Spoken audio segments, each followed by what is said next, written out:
Hello, this is Hey, Aqua. hey guys, it's Indigo. It's gonna be an interesting day today. Uh-huh. So, we went and saw FNAF, but before we talk about the FNAF movie, I Let's guess. talk about something that happened before the FNAF movie. Oh yeah. So, so we got to the earliest screening that we could, and we're sitting there, and the advertisements are playing. So, a little context, real quick. So, there's a character because I write. And when I and Aqua were teenagers, we do stupid Yeah, shit when you're teenagers. we And made up something really stupid. yeah, we made up this monster.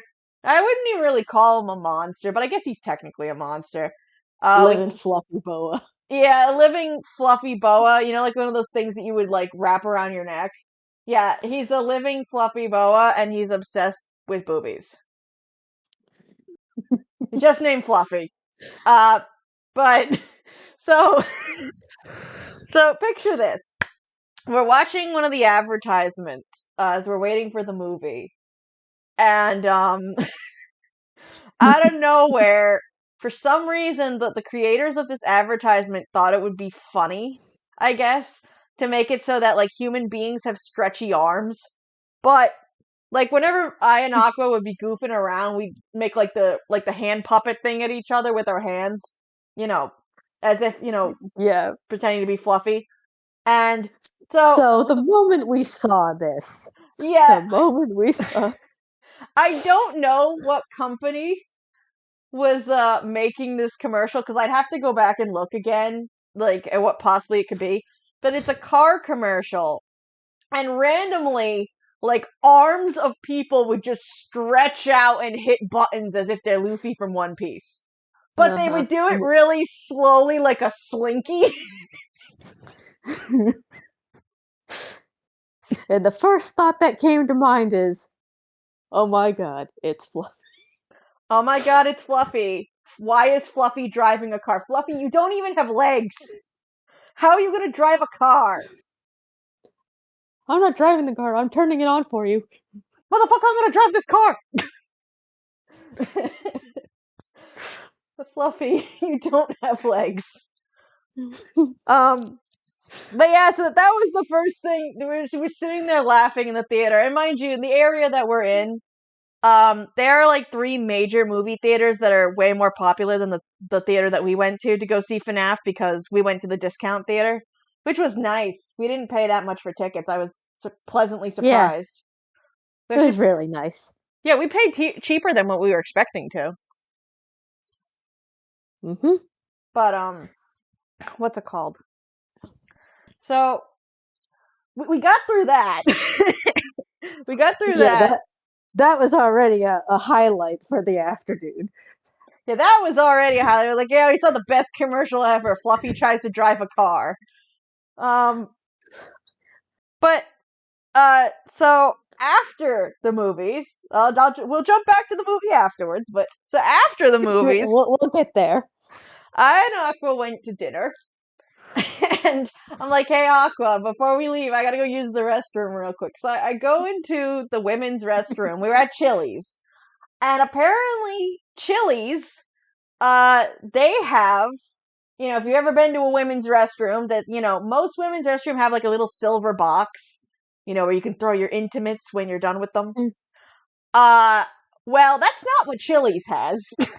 No, Chili's, it has a man-eating leg container.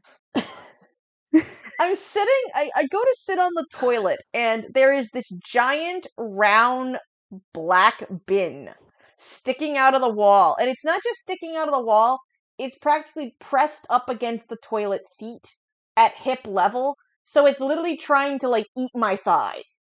But it would be one thing, everyone's been in a cramped like bathroom at a restaurant, like, it happens. Sometimes you're just in Yeah. one of those stalls and it's really cramped. But you don't understand. This wasn't any ordinary intimates bin that's just awkwardly shaped and round. It's an automatic intimates bin. So what's going on here is I'm sitting there, I'm trying to use the restroom, and it's like trying to eat my leg because it thinks that it's being set off because I'm that close to it. Because I'm like trying to, maneuver to, because it's so like cramped in there. So it just kept going off and then trying to shut and eat my leg. And I was just like, motherfucker, that's my leg. It's like, why won't you let me have your leg? You Just know, give it to me. I would like something else. Like, I don't have that for you. Okay, I'll just eat your leg then. It's like, no! Feed the bucket. It's a bucket. Bucket? Just get in a bucket. But, yeah, so that was fun. I come out of the bathroom and I looked at Aqua, I'm like, I feel so violated. The tampon container was trying to eat me. It's like, why you being such a giant tampon, bro? No. And you knew it was a tampon container, too, because it wasn't just a little trash.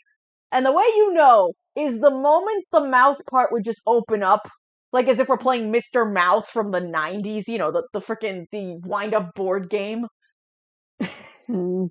Like, the mechanism would slide up like, ah, and you could smell it. It was awful. The smell was so bad. It's even better. It was awful. But yeah, that was our experience while out for the evening going to see FNAF. Now for the actual Honestly, movie. one Good, final Aqua. note on that. I think it's even better considering we went to see the FNAF movie and it's all about animatronics trying to bite your. Oh god! The trash bin was becoming sentient. He saw the movie too! He's like, I don't have any teeth though, so I'm just gonna nom on you. Is that okay? Anyway, moving on. So, we liked the movie, but I have a But lot of problems with it. yeah, there's things that I have found that I both liked and disliked about this movie. It is Yeah. not a bad movie, but there are certainly things to talk about. Did you want to start off, Aqua? It's hard to find a place to start off with this. Mike. Oh, yeah. Oh, That's a good place to I, start. Yeah, Mike Schmidt. The thing with Mike Schmidt, and I want to make this very clear. Characters in horror movies are supposed to be dumb. We know yes. this. That's horror movie 101. Like, we know the characters are going to be stupid. But the things that Mike were doing in this movie made me question his intelligence a bit too much. Like, So, this is just kind of a problem I have overall with modern horror. Like, which, again, you always know that the horror movie characters are going to do something stupid. But when your whole plot and the whole reason why half the things happen the way that they do, if it's only contingent upon the character making the Character. worst decisions ever, like even things that might not be like the way that that character normally functions, it's just Yeah. bad writing.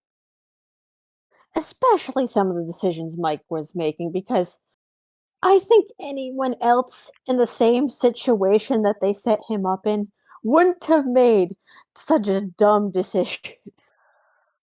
Yeah, and I'm not even talking about like, oh, by the way, guys, this is not going to be spoiler free. We are going to Right. talk about parts of the movie. So if you haven't seen the movie yet, either go watch it or if you don't care about spoilers, continue. Right, yeah, if you don't want to be spoiled and you still want to go see the movie, I would recommend holding off watching this podcast until you've seen the movie.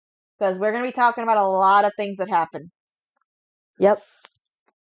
And so, like, the first big thing is, where I was going before, is I understand the part at the beginning. They're trying to set up this whole thing that, like, yeah, Mike Schmidt is super traumatized because his brother got murdered. And Right, so, and like, you would expect that he's not exactly on his A game at this point. right, because he looked to be in his early 20s. And so it looks like his little brother got kidnapped when Mike himself was probably like 12 or 13. So yeah, that eats Mhm. away at you. Like, you're probably 13, 14 years old, and you feel responsible for the fact that your little, like, 7 or 8 year old brother gets kidnapped while you guys are out, like, on a hiking trip or something, or, like, Right. camping. I mean, I'm not sure if it's just a peeve with me though, but he seemed almost obsessive with it after a while in this film. But see, I could even forgive that. Like, again, trauma is weird. And, I'm not going to say that all trauma is that intense, because normally it's not. But I could at least True. accept that if that's what they're going with. If that's the hill they want to die on, that part was fine to me. To the point where Right, at the but beginning of the movie, he has security, like a mall cop security position, and he chases some guy and beats him down because he thinks that the guy is kidnapping a kid. Like, I'm yeah. okay with that. Fine. That part was fine. The And problem I start to get with that though is when it starts affecting his relationship with his other sibling. yeah. And again, grief does weird things to people, even over prolonged periods of time. There are people that lose their children and they never get over it, even if they have another Right. child. So, I for, thinking of a very specific scene in the movie though, but we'll get to that later. we'll get to that scene later because I agree with you. That scene was bullshit. That scene was bullshit. I know why it happened, and I understand, but even the way that it's delivered. Yeah. And we'll get into, like, because I know what else we want to talk about with that scene as well, but it's fine. But Hmm. what I really want to get into is, it kind of has to do with that topic. William Afton. Okay, so Uh-huh. we find out at the end of the movie that William Afton was in the movie the whole time. He was the career counselor guy. Uh-huh. And that the only reason Mike probably got sent to Freddy's is because William Afton had selected him as a victim. That Which was by the way, very obvious. yeah, which by the way, the William Afton we got, I kind of wish was more similar to the one that we got in the books rather than the William Afton we actually got. Yeah, because have you read the books, Aqua? No, but I've seen enough snippets of the books to get an understanding of what he was supposed to be like, and I like that one better. Yeah, I've heard mixed things about the books and how he's portrayed. I've not actually, like, looked at enough panels of the graphic novel myself to see how I would feel about that. So I can't really speak on that, but I'll take your word for it if he was better portrayed in the books. My At interpret least better than this. Okay, understandable. My interpretation of him in the games is that he is just a straight up narcissist. I mean, we only get so much of him, but even if Yeah, you're looking at new content like AR special delivery, or you're looking at, like, a bunch of stuff that you could easily piece together. I mean, to be honest, even the game William Afton would have been nice to have rather than what was portrayed here. But anyway, Yeah, I also feel like, so I don't want to bounce around too many topics too quickly. I want to, like, finish a topic and then us, move yeah. forward. But William Afton was one of those things where, so there is, especially in filmmaking, you know how, like, you have there's, like, several rules of, like, characterization that you use in novels, especially with, like, pacing and how you characterize scenes and description and all that. There is one for film that is very specific called Chekhov's gun. Mhm. And the definition of Chekhov's gun is that, essentially, if you introduce a plot point at the beginning of a movie, there has to be a payoff to that plot point by the end of the movie. Usually the example they give is literally Mm. Chekhov's gun, where Chekhov, they showed a gun at the beginning of the movie. If no one uses that gun by the end of the movie, then what was the point of showing the gun? Right. It's pointless. It's like there's a series that me and Aqua like called Case Closed, also known as Detective Conan in Japan. And in the second movie, at the beginning of the movie, they show this whole scene where one of the main character's dads, he used to be a police officer, and during a tense situation, he shot at his wife to injure her so that the Ah, bad guy yes. would let her go. And then they make a big deal about this scene in the Yeah, they movie. make, and then towards the end, that comes back later, represented by another two set of characters similarly. And literally having to make the same exact choice. And the other main character is the one that has to make that choice, and he makes the same choice that the first main character's dad made. He shoots his friend to stop her from being kidnapped by someone. And the logic Hmm. behind it was, if you shoot the victim in the leg or somewhere that's like non-fatal, and you make it a Yeah. hassle to keep a hostage, Then the it won't be worth it for them to keep that hostage and will abandon the hostage. right, which was the whole point of like that part of the movie. Because the main character's best friend, the one that gets shot at, her um her dad obviously did it to her mom. And she's really mad at her dad because she feels like that's why her parents got a divorce. But then she finds Hmm. out later that he did it for a good reason to save her mom.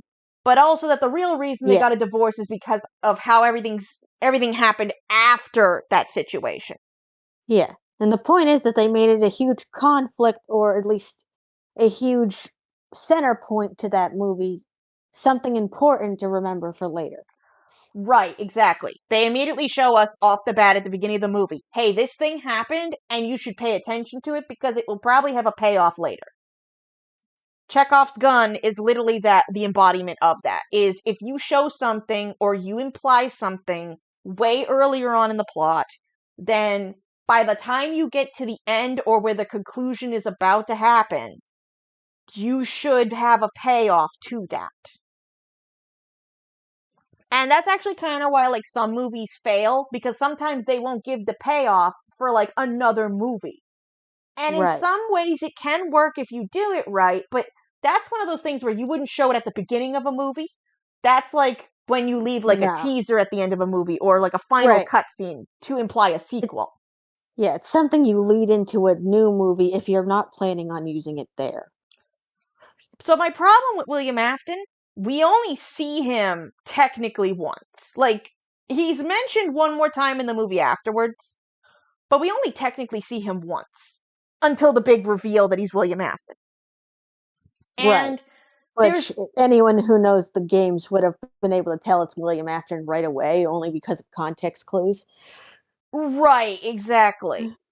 But if you've never played a FNAF game and you don't know anything about William Afton, it seems like it kind of just comes out of left field. Like, to be fair, to be fair, the one thing that they do hint at is that something is up with the career counselor. Yes, he does not seem normal. So at least there's that. But there's like no indication that it's something a bit more than just him being a creepy weird dude. Um and granted, what I will say that I liked about William Afton, even though I'm very much criticizing some things about him, what I do Yeah. like is he's just like, you can tell the jokes that Scott Cawthon would usually write, like something you would see in like FNAF 6, where it's like the whole, ah yes, welcome to your new job. It pays awful, but you will love it anyway. Like the jokes. Oh yeah, he kept making those like, oh yeah, the hours the hours suck, but the pay sucks, but the hours are even worse. Yeah. And The hours suck, but the pay is even worse. Yeah, I think that's the full quote. And it's I like, was like, oh, that's funny. yeah, that was pretty good. That was awesome. Like I heard that and I'm like, oh, there may be a connection to Fazbear, but again, if you've never seen or played a FNAF game, you wouldn't understand that type of humor. Now, what I will also say, real quick, before I get even more into William, is that if you've never seen a FNAF game, or you've never played a FNAF game, or watched a game theory video or whatever, Yeah, anything of the sort. you can still like the movie. A lot of Oh, people, yeah. like, I heard a lot of people who were reviewing this going, oh no, it was really just made for the fans. Kind of like the criticisms of the Super Mario Brothers movie that just Now, came out recently. I would kind of disagree with that statement since you don't necessarily have to be a fan to understand what's going on in the film. Killer robot possessed by children. Killer robot bad. Killer robot wants to kill child because they want to increase killer blah blah. Yeah. Like, Yeah. it wasn't a hard plot. Like, if you've never seen a FNAF game or you've never like heard FNAF lore, you're Yeah. fine. However, there are certain things that if they did apply to the FNAF lore we currently have that I would have some questions for. Oh, yeah, by the way, Aqua, I went and looked. I figured out uh what that one animatronic was. The spring lock one that they try to shove the little girl into. Oh, really? Did you It's now? an actual animatronic from one of the Fazbear Frights books. I was right. Uh, I did recognize it. yeah, But because the animatronic we're speaking of, I thought when we first saw it that it might have been connected to the circus baby group. it might still be, but I have to check in on that story. So the jury's still out on that. But it's actually on the cover art for one of the Fazbear Fright novels. Well, that's good to know. Yeah, so I'm gonna look into that later. Uh, but so again, little things like that. Like, one of the Springlock suits is this doll-looking like animatronic that is actually Yeah, part of FNAF lore in the sense that it's in one of the books, but it's more of a reference than anything for the moment until it becomes more important than right, that, maybe in another movie or right. something. I mean, we don't even know if the movie so far is even going to be connected back to the games in any way. There's already people theorizing about that, but I don't really want to get into that type of theorizing today because I just want to look at the movie as itself. Yeah. Um, but yeah, William Afton. I had a lot of problems with William Afton, but not necessarily because of his demeanor, because that was well written in my opinion, in terms Right. of At like, least, you know, from what we saw of his demeanor, I can agree with that. it may not be the preferred version of William Afton. No. He kind of reminded me of oh, there is an actor that I can't remember his name right now, but he was a really famous actor that worked for Disney for a while. He was in a movie called Big Fat Liar, and he was the bad guy in Big Fat Liar. He was like an I executive for like a company or something. You know what I I'm don't talking about, remember. Aqua. Yeah, I don't remember his name, but I think I know who you're speaking of. Giovanni Ribisi, is that his name? I think that's his name. I think his name is Giovanni Ribisi. I could be Mm. wrong, but I will probably look it up later. Uh, But yeah, if he's who I think you're talking about, yeah, he was funny. yeah. So Giovanni Ribisi, the guy that played William Afton, reminded me of Giovanni Ribisi when I've seen him in like movies like Big Fat Liar. Mm-hmm. Or I know this is gonna sound really weird, but Aqua, do you know who William Afton actually kind of really reminded me of? Who? The Nostalgia Critic. Yeah, that he does kind of act similar to that, doesn't he? Yeah, that whole conversation between William Afton and Mike Schmidt in the career counselor office literally came Mm-hmm. off like the Nostalgia Critic doing one of his bits where he is just, Yeah.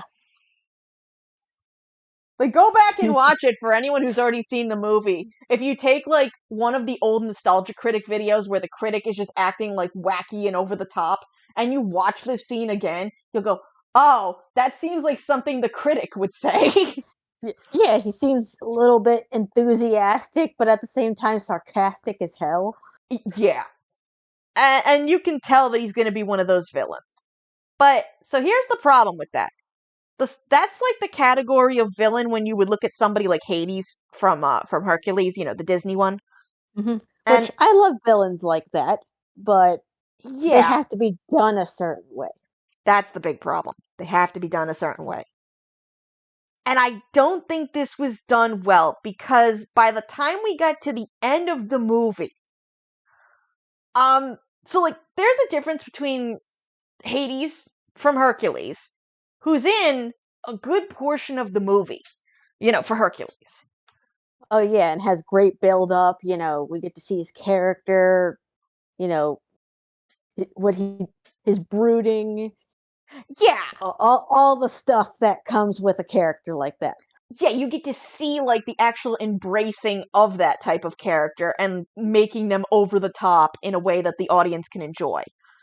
We didn't get to see that with William Afton. We didn't get to see the buildup. We see him at the beginning of the movie in the career counselor's office, being sarcastic, being a piece of shit, and that part is funny Now, and I enjoyable. honestly think that maybe if he was in the movie a bit more, that might have changed my opinion on the situation. Yeah, that's kind of where I'm going with this, is that if we had seen him just a bit more, maybe like, after Mike's first night, instead of us seeing Vanessa, we could have saw William Afton, or Like even him just randomly showing up to check on him. right, like, oh, how's the new job going? Because there's another thing I want to talk about that in a second, but yeah, like him just regularly checking in with him, because that would have been consistent with another thing that is really interesting to me about William Afton in this movie. But I want to finish this one thought first. Uh Yeah, go ahead. but so we don't get any of that in the movie. And instead, we get to the end and it's just like, surprise, he's Spring Bonnie and he's in a Springlock suit and he's running around and he's trying to kill people, Ha and ha. he tries to kill Mike Schmidt, and then Mike Schmidt's little sister.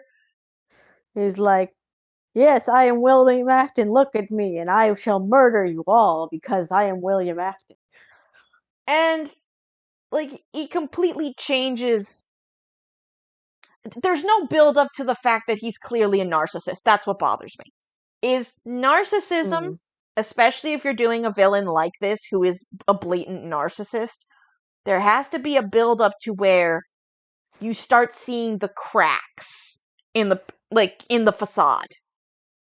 You know what I Right. mean? Cuz Which I suppose you could have said that he seemed fishy from the get go, but that doesn't really concrete make cracks in a person. right, cuz again, like with a personality archetype like this, it's not very fun to see the character go from, again, Hades from Hercules running around going la la la la la la la, and then blowing up at the end. Because at least with Hades, you see him running around, laughing, being a sarcastic prick, and then when things don't Yeah. go his way, you see him blow up. By the And end of the usually, movie, go ahead. yeah, usually you're having fun the whole time with it too. Right. By the end of the movie, when you see him blow up for the final time because he's like, oh my god, my plan is falling apart, and oh no, I've lost. And then stupid shit happening to him and the consequences of his actions. That's fun. Yeah. It's great. But But when they just cut from one point to the other without any transition, it doesn't feel as satisfying. no, it's very jarring and it's not nearly as fun, especially because you can tell this type of villain is supposed to be fun, like Hades. Or again, like the nostalgia critic being a fucking idiot. Like, the Right, reason which some people like the both nostalgia critic is literally because he goes from one thing to the other, but you can watch the build up before he does it. Even for yeah. people who don't necessarily like critic, I don't really care for his new content. I liked his old content back in the day. But Mm. seeing him like start off really casual, really smooth, really like, goofy and over the top, and then just devolving into screaming and chucking the middle finger is amusing. But you still get the build up to it. Right, it gets you engrossed in the character and the insanity that comes with it. No, for sure. But unfortunately, you don't really get that build up with this. You get the, hi, I'm No. career counselor. I have this really shitty job for you, and I'm kind of an asshole in a Poindexter. Here you And go. Goodbye. because I could see it coming, it almost felt disappointing when it happened. Right, because if you are a FNAF fan, it's very obvious from the beginning who William Afton probably is in this movie, if he's in the movie. Like, obviously, you can't necessarily say that he was in the movie, but if he was gonna be in the movie, and unfortunately, IMDb in a few places already spoiled that he was gonna be in the movie, then Right. when you finally figured out who it is, you go, I mean, I'm not surprised that it's that character, but it's not very fun because I wanted them to like show up and it being like, oh shit, it's William Afton. He's in the bunny suit. And like, but like you said, Aqua, I agree that it would have been awesome if every night that went by, he just got a phone call from his career counselor. It's like, so how's the job I mean, going? not necessarily every night, but at least after night 2. Well, he doesn't make it really to night 5.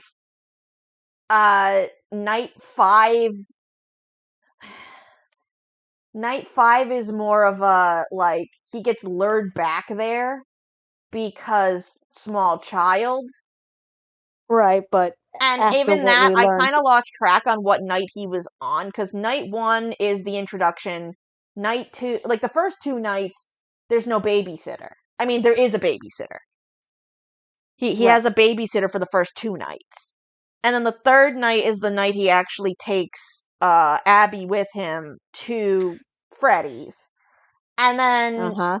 night 4, I don't Night remember. 4, I think he had his aunt watch them, and it technically wasn't even night.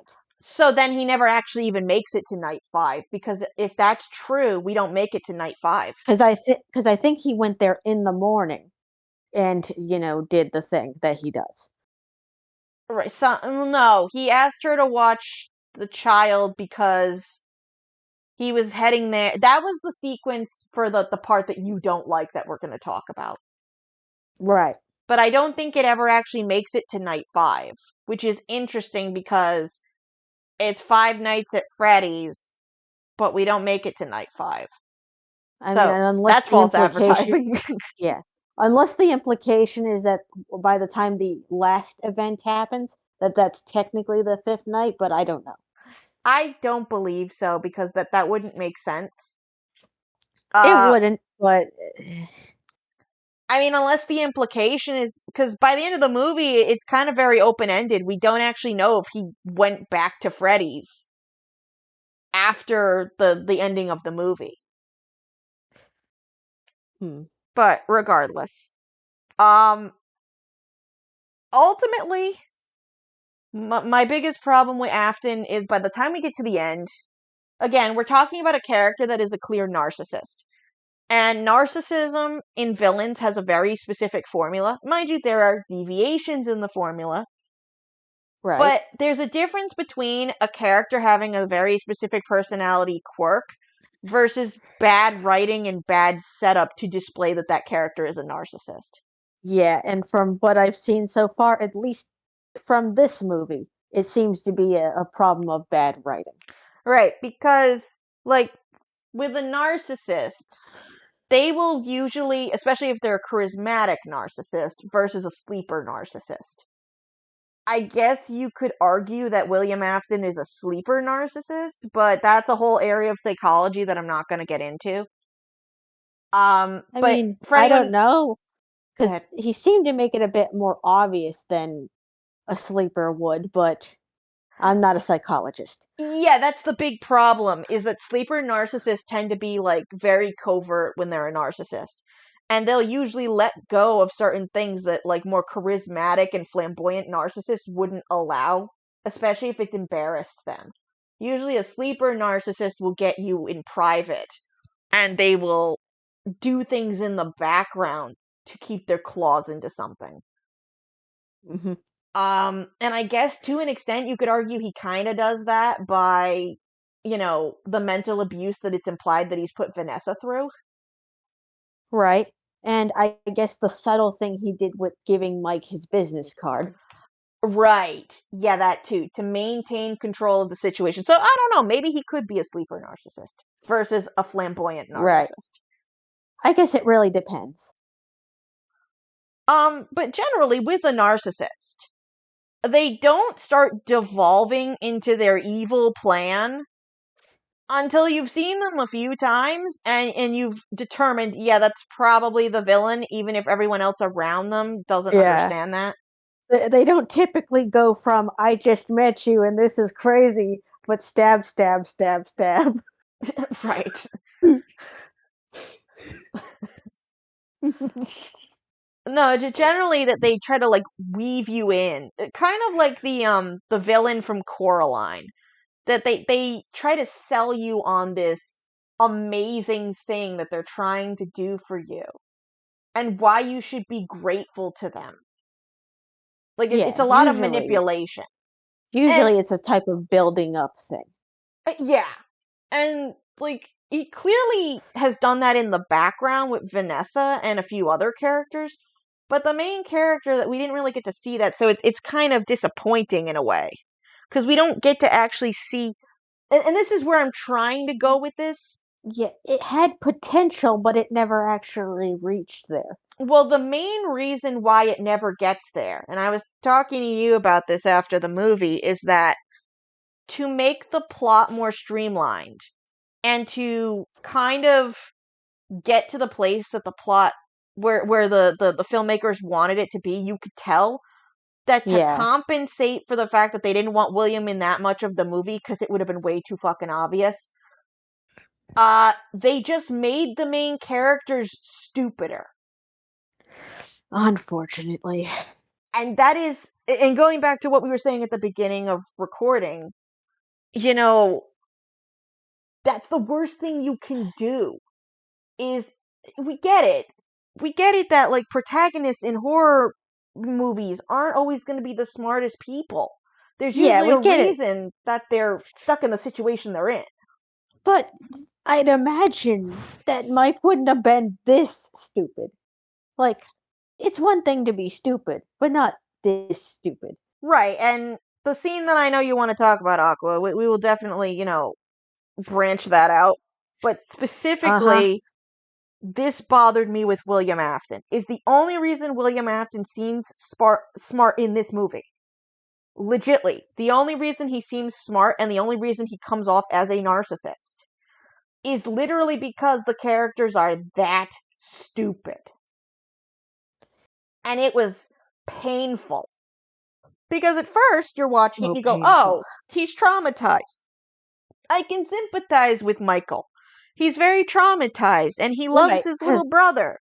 because the movie builds us up to, see the trouble and the struggle Mike is going through because, he's lost his brother. He now has other responsibilities he needs to take care of with his other sibling.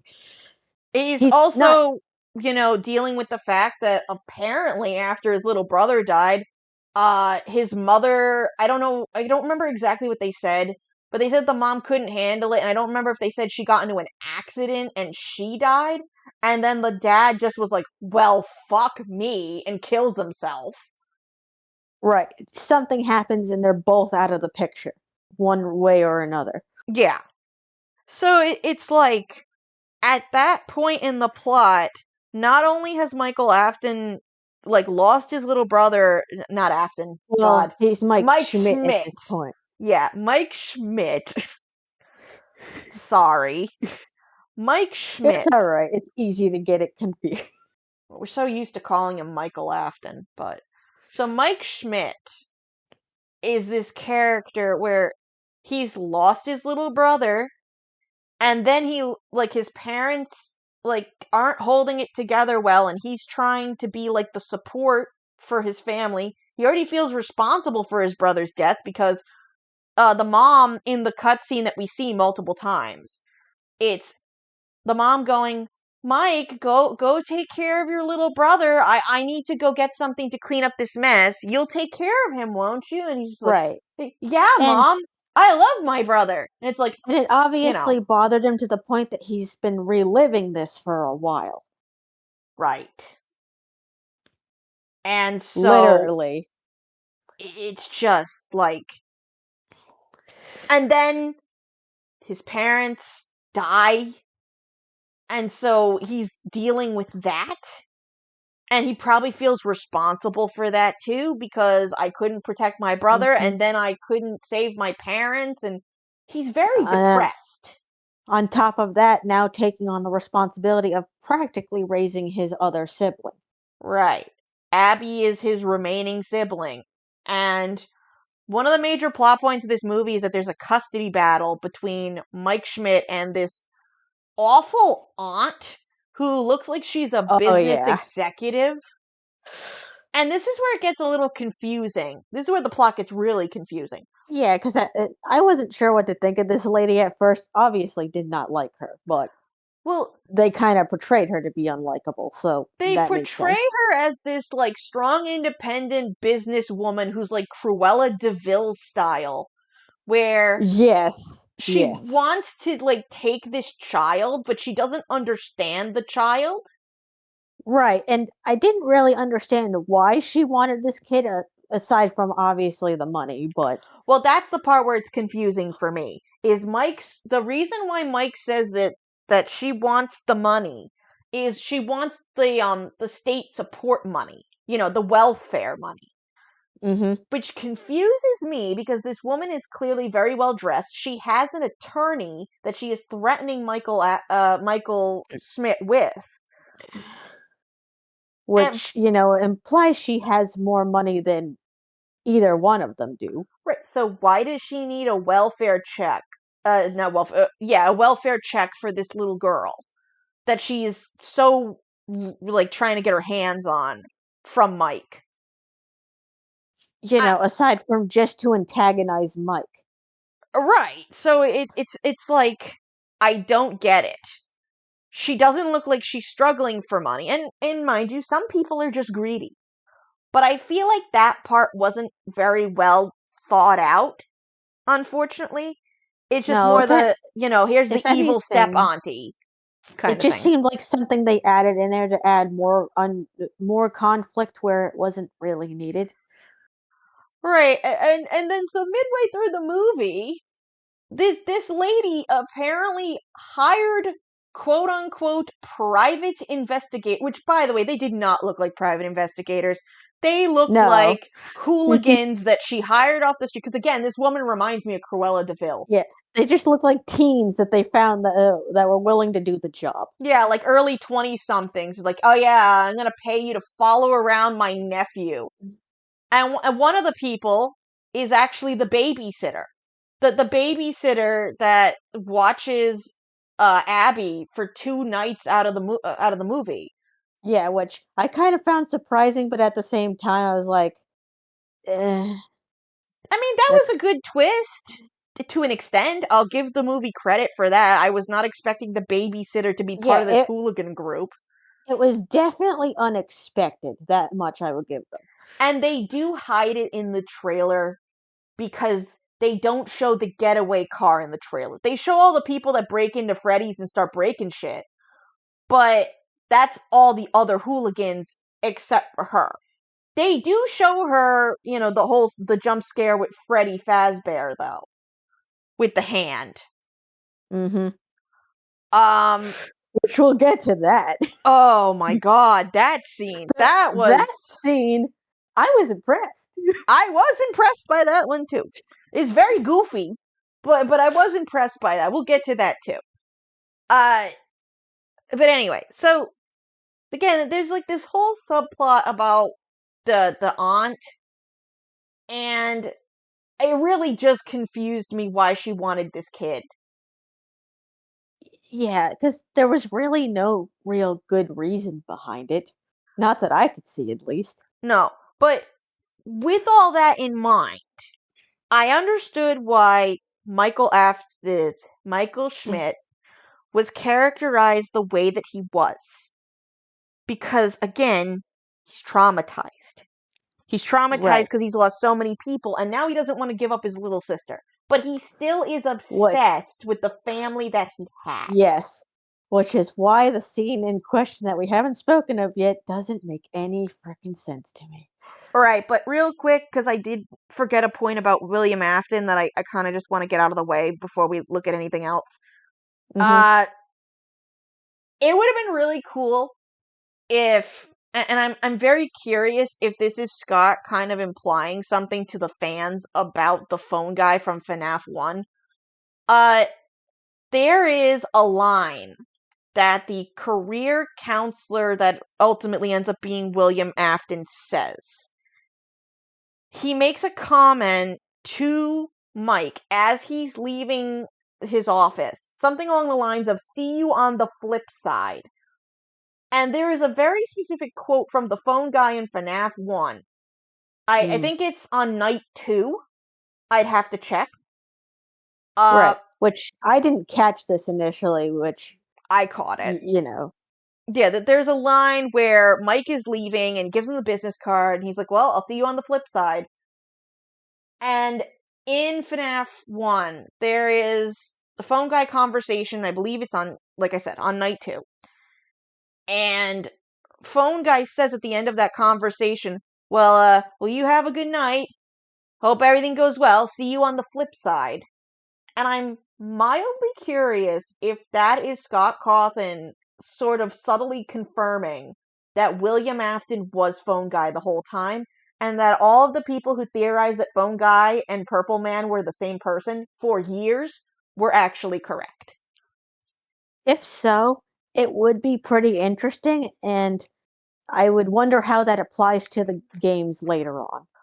I'm very curious as well, because the other thing that I was thinking about is the scene in night 4, where it is very clear that Phone Guy is being attacked by the children. Right. You And think that the ending part, we haven't spoken about it, but you think that might be similar to what was going on in the game towards that scene there. well, it's not even just that. But in the Revenge of the Spirits minigame, dismantle them or whatever it's called. Yes. It goes by so many C- names. yeah, But that one too. in FNAF 1 specifically, there's a phone call, and phone guy is in, supposedly he's in parts and service, but he might actually be in one of the secret rooms. And you're hearing this banging, slamming noise. And he's trying to record this phone call. And he's kind of like Mm. weakly laughing to himself. He's like, I kind of always wondered what was in those heads. Maybe if you get a chance, could you just look in parts and service for me? And it's implied that he is Right. about to be murdered by the animatronics and probably stuffed in a suit. At least by the And lore of FNAF 1, before we knew anything else about the series. So I'm wondering if yeah, Scott is retroactively deciding on who Phone Guy actually is, and deciding that it is literally has been William Afton this whole time.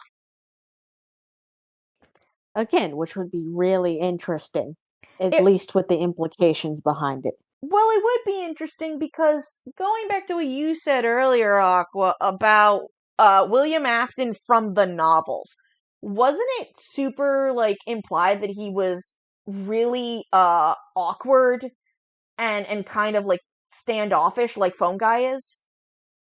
Sort of, but also kind of charismatic like the one in the film was. So I guess you had a bit of a mix of both. No, no, no, for sure. But what I'm saying is that he's recording himself and he's making tapes. And we know that Phone Guy doesn't just make these recordings for Mike in the game, he also makes the training tapes. And that would make a Yes. lot more sense if the whole time the guy that owns the company is making these training tapes. Especially because, to an extent, it's always sounded like Phone Guy is kind of trying to be helpful, but not really. Right. He's giving sort of advice, but also no.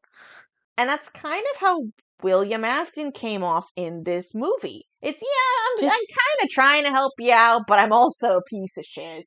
like, hey, if the animatronics break into your office, just play dead. Go limp. Yeah, go limp. You No, know, nothing's gonna happen to you. maybe they won't kill you. Maybe they'll just think you're a corpse or something. It's not a big deal. But I gotta go. Bye. You know. So now I'm not sure if that is legitly what Scott was intending, but I'm just very curious now if that is a thing. Because if so, that's a good one, Scott Cawthon. I'll give you that one.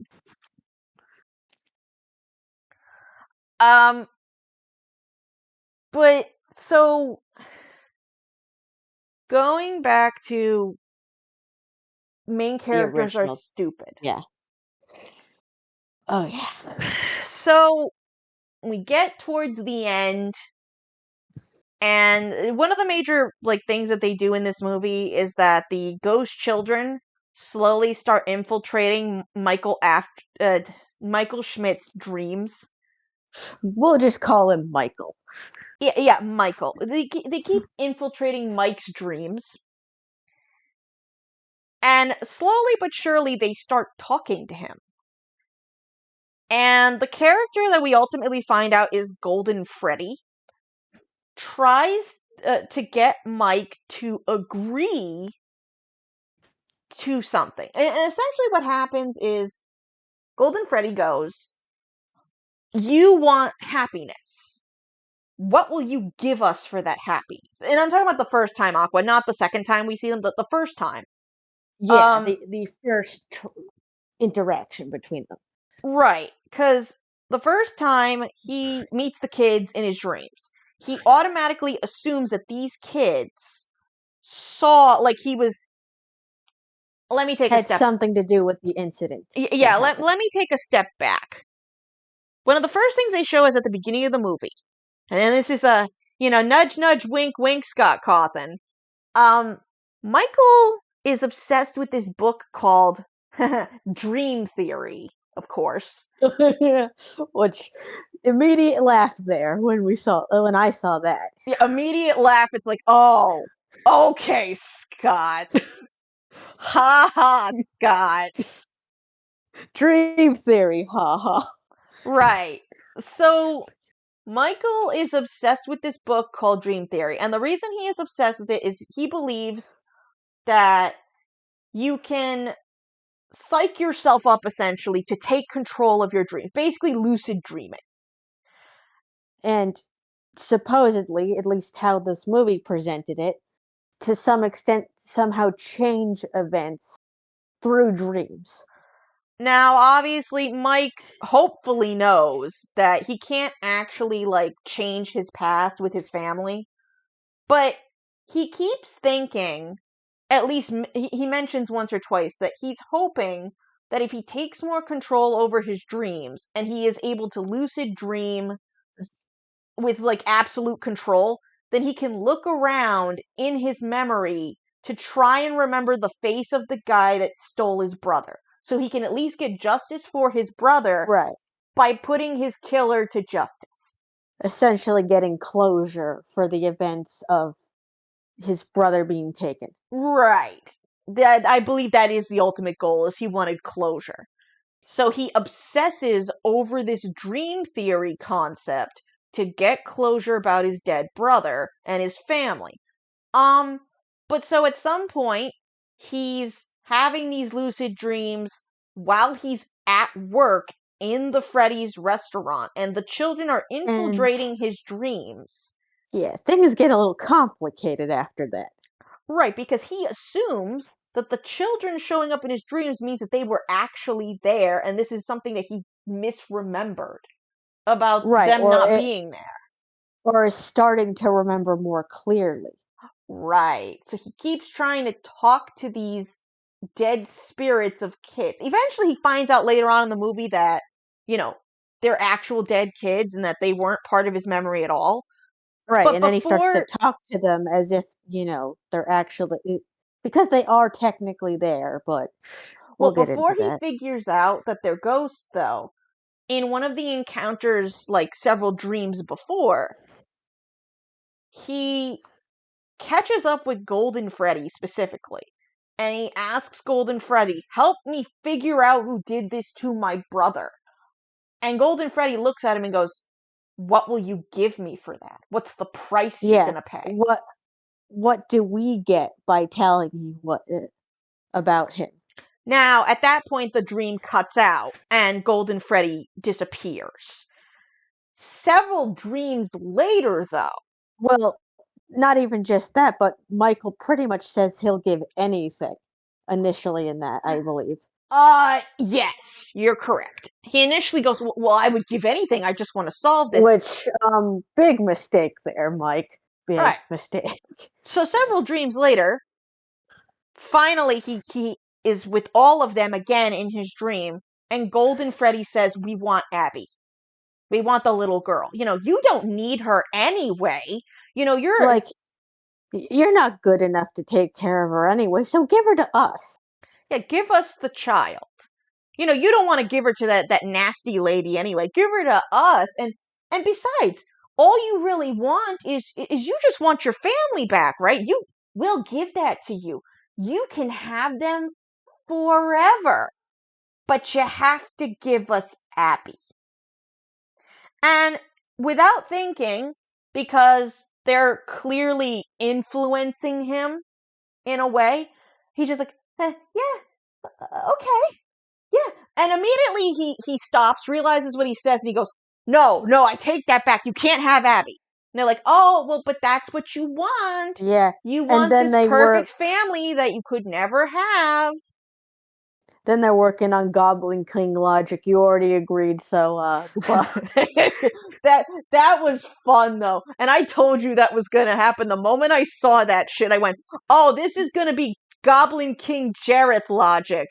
Where fucking Sarah's gonna wish Goblin King, take this child far away from here. And it doesn't matter, there's not gonna be any chance to change your mind. They're just gonna be like, okay, child's ours now, goodbye. And then immediately, because that's kind of what happens in that scene as well, a little bit, is that if you've ever watched The Labyrinth with David Bowie and Which great movie, by the way. yeah, like Jim Henson production and all that. Uh, the plot of that movie is essentially the main character is this girl that doesn't want to grow up. She's forced to stay home to watch her baby brother. She's mad at the brother because she's jealous of him because parents and other reasons. Mm-hmm. So she pretends like she's going to give him away to this magical goblin people that clearly she's just making up for fun. But then the Goblin King actually shows up and takes her brother. It's like, take this child away from me. Okay, goodbye. Yeah, because she says that, puts the kid in the bassinet, is like, yeah, screw you, child. Walks away, then feels bad about it like a half an hour later, gets up and is like, small child, I'm sorry. I had a moment. I had a bit of a melty. Wait, where's the baby? Actually, I'm pretty sure it's not even just that. I think they almost show up immediately after she walks out of the room, and then she comes back a second later. Oh, it's something like that, yeah. It's like immediate regrets. Yes, like, it's pretty soon after. She's like, child, I'm sorry. Where is my brother? And then the goblins God. are, in the background, like, being weirdos because it's a Jim Henson movie. And then David Bowie shows up. He's like, well, no, you see, you told me to come here and take the baby. You can't have it. No take-backs. No, it's mine now. It's mine. My baby. Now, obviously, the whole point of that movie is she says, no, fuck you, I want my brother, and then, the plot of the movie happens. But with this particular situation, go ahead. Which I think something similar happens in this scene as well, but the scene should never have happened to begin with. Well, yeah, for sure, because that's literally the rest of the movie at this point, is the plot of The Labyrinth is the end of this movie. Mike is like, you can't have my sister, and then, fucking wakes up and the animatronics trying to murder his ass because he said no. He pulled the whole I give, but then I take it away, and they're like, well, no, fuck you. We're giant robots, and we can have whatever One we want. one thing that kind of disappointed me is that when we saw that the specific scene that I'm about to talk about in the trailer, I kind of wish that it was just Golden Friday being a good guy, but the whole Yeah, thing with the Uber yeah. taking the child. Turns out Golden Freddy wasn't trying to protect Abby from the other animatronics. He's the reason she was gonna get killed. He kidnapped her. And she just fucking went with him because she's a dumb child in a horror movie. Uh huh.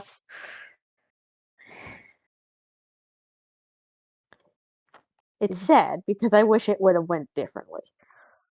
Well, and like, I know there was speculation that Abby was gonna die in this movie. Like, a lot of people speculated before the movie even came out, oh, Abby's going to die, and she'll move on to either become Baby or the puppet. Baby and the puppet are not in this movie, which that's Nope. fine, since this is supposed to loosely be based on FNAF 1, so that makes sense. Which Um, at this point, I'm not entirely sure if Abby was supposed to be based on anything related to those characters, but it doesn't really matter at this point. Not yet, at least. right. Yeah, no, it doesn't really matter. I mean, we'll get to the end of the movie later because I have definitely want to say something about the credits, but we'll get to that. I mean, I have a few things to say about the towards the end of the film, especially towards a certain scene, but we'll get there. Yeah, but it's like there was a few things that we didn't get a payoff to. Like, the one I really wanted to pay off to is the little girl. Her whole thing is that she has imaginary people that she talks to, and she ignores her brother even though he's her favorite person because she's weird. Right, that was kind of confusing. Well, she's also traumatized because she lost her parents. Because it is implied Right. that she existed for quite a few years before her parents died. And Mike has been the only one taking care of her. So she is thoroughly traumatized by the death of her parents, even though she never got to meet her younger brother. I mean, Mm-hmm. her middle sibling, Mike's little brother. Right. Uh, But but I do think that she was just trying, seemingly making things especially hard for Mike to some extent too. yeah, I know. Now my thing is, at the beginning of the movie, and there's never a payoff to this, and I'm really sad about it. Unless they're going to have a payoff to it in the next movie. If you're about to say what I think you are, then I kind of agree with that. I kind of wish there was a payoff to that. Going back to what we said about Chekhov's gun. So, at the beginning of this movie, the little girl claims that she has an imaginary friend. And Mike is really dismissive of it and is like, "Oh, it's just an imaginary friend. Knock it off. You need to go do the things because you're making things difficult, yada yada." But at the beginning, there's only one. Just one. Now we find out Yep. midway through the movie that Mike is not the only one having dreams with the dead children. No, the girl's been drawing pictures of these seemingly the same group of kids. Right, but the group of kids we find out later are the kids that are at Freddy's. Now, this Yes. gets really weird when you consider that before that point, she'd never met them. Like, she Mm-hmm. doesn't go to Freddy's until night 3. And, Which is a bit odd. well, it gets even odder when Mike and her are having a conversation at the table, and she's like, Yeah, I see them all the time. And I don't know if that means that they have literally been here since the beginning of the movie and she's always seen them. Or she gets introduced to them via someone else. Right. You Which, know, if they had been there since the beginning, it does make you wonder why. Is it because they're connected to one of the victims? well, and that's the main thing that I'm getting at is so we find out midway through the movie that Michael Afton's brother, Michael F. Stop calling him that. So confusing. Scott Cawthon, help Michael. me. Michael. So Mike's brother was murdered by William Afton. That's like the big reveal. Oh, it was William Afton. Oh. And he was But like probably the it's first victim. which it's not too surprising. But No. But then that begs the question, the imaginary friend that Abby had could easily have been her older brother who's dead. the only other alternative I could think of is that it was Golden Freddy. But But see, that we don't doesn't know. really make sense, because if that was the case, then she would have been seeing all of them the whole time. But regardless, so all of her drawings, the psychologist directs them to this, that all of her drawings have Mike in them. But then after Mike starts going to Freddy's, now all her drawings don't necessarily have Mike in them. Especially because she's upset with him because he has to work a job. Because, he's trying to make ends meet for both of them. Mm-hmm.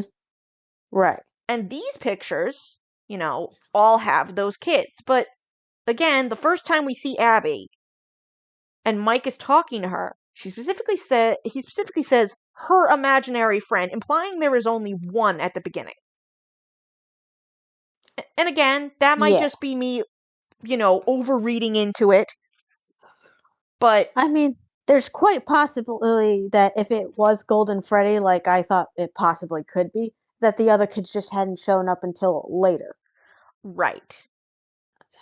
I don't think it's Golden Freddy. I think it's her brother. But regardless, if it is her brother, we never get the payoff to that. And if it's Golden Freddy, why? Yeah. Because again, if these kids, which it's Also, implied that they uh, didn't know Mike and his brother, the only yeah. connection between them, it's not that they were killed on the same day as the brother. It's the fact that Afton clearly killed the child, probably at Freddy's, and so his spirit is in there somewhere. Yeah. Under that same thought that if it is the brother, though, she obviously recognized him because she was able to draw him in pictures, and she never brought it up to Mike that that was the brother that she was speaking to. Right, and Mike specifically says, I don't care about your imaginary friend, which is ironic. But later on in the plot, so she's sitting at the kitchen table with Mike, and they're talking about the fact that she sees the children. And they also, in the same conversation, are talking about the fact that she knows about the brother, even though Mike never told her about the brother. And then she says a passing comment where she goes, yeah, mom and dad didn't like to talk about him either. But it's never elaborated on if that meant that, like, her mom and dad told her about the brother before they died, or if that was the imaginary friend who isn't so imaginary, literally telling her, I am your brother, I am a dead person, but I will Yeah. spend time with you. And also, don't let our brother go to Freddy's, because he will die. Hmm. Either way, none of that was made clear either way on Right. either end. Now, granted, if that were actually true, and that is who her imaginary friend is, again, we never get a payoff to it. And two, she never says out loud, hey, our brother says don't go to your job because it dangerous.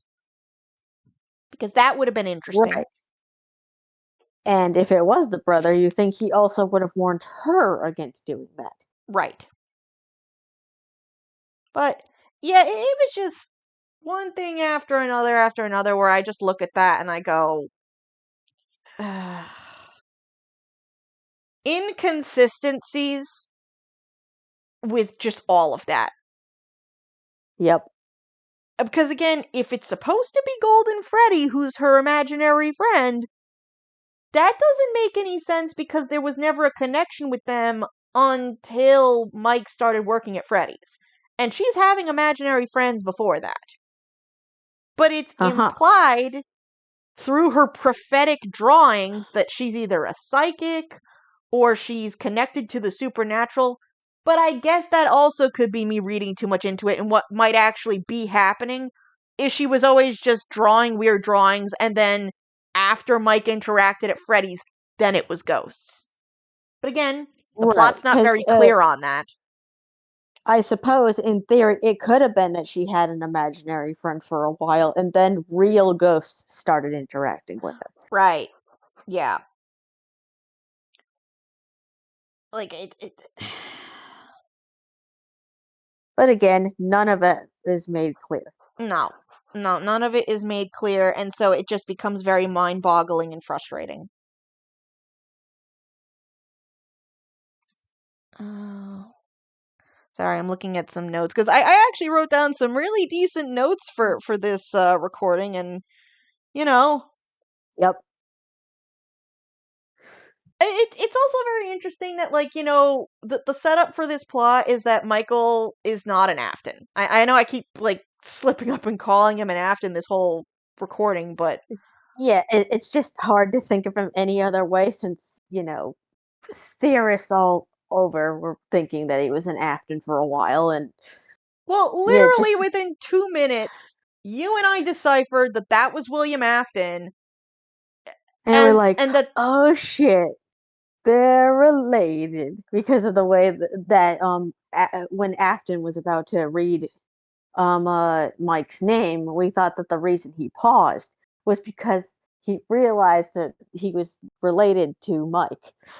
right. So this movie makes it very clear that Mike Schmidt and Afton are probably not related. And mind you, I'm gonna probably eat those words because I also think that there might be one twist that Scott hasn't put and that we might see in a sequel. I mean, Um, it's quite possible that maybe he's a half child to yeah, that's William where I'm Afton. going with that. Is so William Afton kidnaps this kid, right?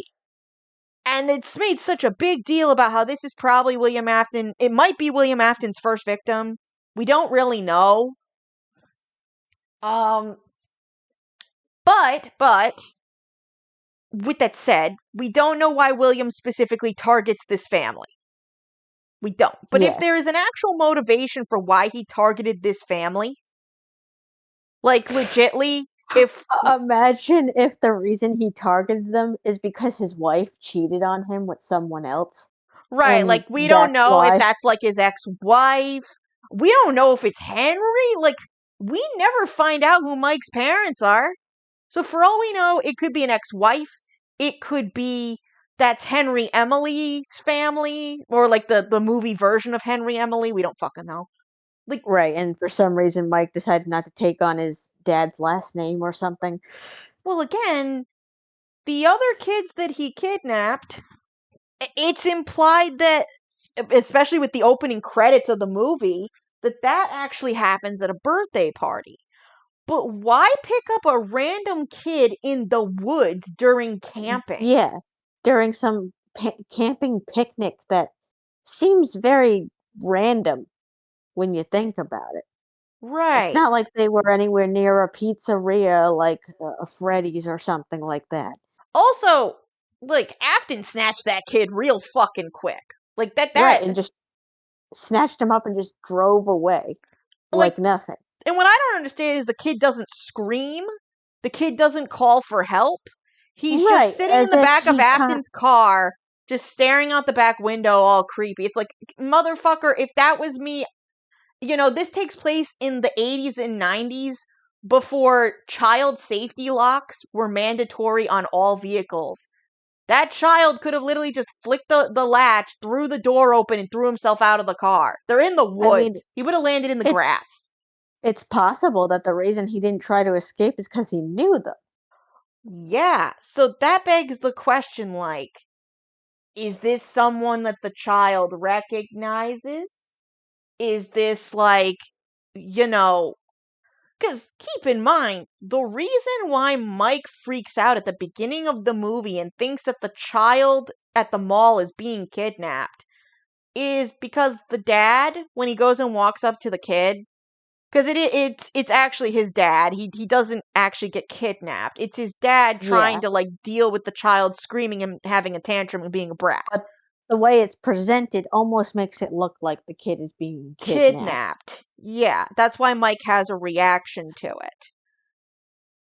Um, but this kid, no reaction. No screaming, no Nope, help just me. just No. blank-faced staring out the back of the car. Right. So that begs the question of like, why did he go with Afton? And once he figured out that he was being kidnapped, why didn't he try to get help? Why didn't he scream for his parents or his brother? He clearly sees his brother running after him. Yeah. And, assumedly, I don't believe that Afton would have been wearing the rabbit suit while driving the purple vehicle. I don't even know what color the vehicle was. I know it's shown in the trailer, but I don't think it was purple. I think it looked purple, but I could be wrong. I thought it was a black vehicle, but I'll have to look at the trailer in a bit. Yeah. What is interesting though, and this is definitely something I want to talk about because maybe the explanation to this has to do with this next point. Towards the end of the movie, Vanessa has this whole conversation with Mike about how he doesn't understand William Afton's influence. And one of the major things that is mentioned also by Vanessa is that the reason why the kids kill people is supposedly William has taken something from them and put them under And, some type of influence. Now, and I it's made them loyal to Afton. right. And what I don't know is that literal or is that a metaphor for abuse? Right. Because the sort of visual explanation that I was able to get towards the end here, I'm not sure I'm satisfied with it. No. So, again, spoilers, spoilerinos. We get to the scene where at the end of the movie they've taken Abby and they have brought her into the pizzeria. They try to throw her inside of the weird girl bot like puppet girl thing that also has a Yeah, spring lock which suit in it. yeah, it's a spring lock animatronic setup. Yep. Right. And it Because wants to give it a chomp. yeah. Now we don't know if Afton told them to put her in there or if they were doing it because, oh, you're going to become our friend now, but you have to die Yeah. very traumatically first. Chica's eyes are You're lit gonna up be one yellow, of us. and usually they get violent when their eyes change color. So you could argue either way. You could argue that that's them just getting violent and that, that has nothing to do with Afton, Yeah. or you could argue that that's Afton's influence. Who I mean, knows? at this point, it's unclear, and it seems to, show up in multiple scenes, at least from what I was able to remember. So Right. it's they don't make it clear. No. They don't make it clear. Again, Vanessa just saying, oh, he can influence them. Okay, how? That's the part she never explains. How does William Afton influence the kids and make them loyal to him? And what's even Oh, more interesting is she then says, you don't understand how he works. He influences me too. I can't right, get too which close to him or bad things will happen. which kind of implies some Vanny stuff going on. Right, which I'm curious what movie 2 will be because of that.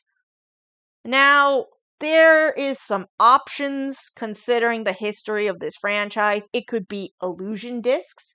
It could be I don't know, remnant. It could be anything. So unless William Afton has figured out a way to manipulate remnant to cause mind control bullshit if you inject it into people, The then I don't problem fucking I know. have the problem I have with that doesn't explain the weird scene at the end Oh, with the the fucking elephant in the cork room. board. Yeah, okay. So that's why I'm not sure if it's actually like a supernatural like influence or if it's psychological. So the way that Michael figures out how to save everybody is he figures out that the kids are afraid of Afton, but also that they are loyal to them, as hinted by Vanessa. Right. Because apparently they don't remember what he's done to them, supposedly. Supposedly. Which doesn't make any sense. That part doesn't make any sense to me. But so Mike No. goes, Abby, you need to remind them. You need to remind them what he did to them. And so she runs over in the corner, scribbles on a piece of paper a bunch of pictures of the kids being fucking taken out by Afton. While wearing the rabbit suit. Right, And while then wearing the rabbit suit. And then sticks it to a corkboard, and then all of a sudden they turn on him. Yeah, they all start turning on him. Now, they show us this corkboard at the beginning of the movie during the opening credits. It's a corkboard filled with like a bunch of pictures from like Freddy's that little children have drawn, and in the middle of the corkboard is a picture of the golden rabbit holding hands with 5 kids. She rips that particular drawing down and she replaces it with the golden rabbit with a knife stabbing children. And somehow that magically convinces them of what they forgot. Right, which, again, that's very confusing, because at this point, are we saying that it's all psychological and that it's these very confused children ghosts who have Stockholm Syndrome? Because that would sort of make sense, because then it's a Or psychological mental thing. or is there something special about that corkboard? Yeah, or is it the magical corkboard of magical cork? Yeah.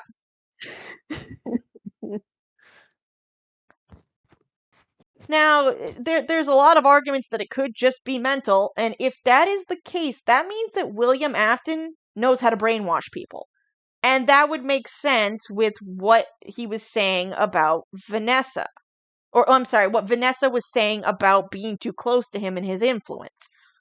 But again, Right. going back to this earlier conversation, William Afton is not very charismatic in the movie. So if he's No, a at least, narcissist, he's not doing a good job.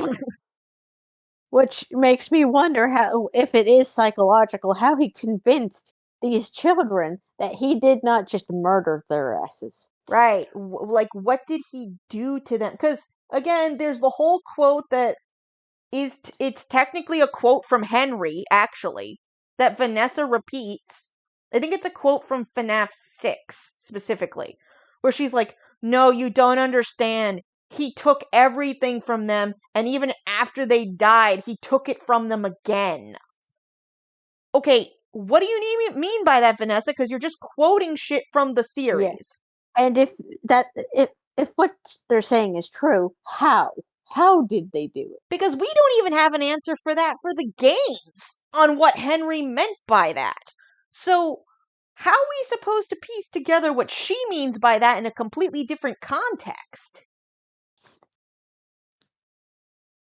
I mean, because as far as I'm concerned, all I saw is some small child draw on a piece of paper of Rabbit Man bad, and that was enough to convince the animatronics to go ham.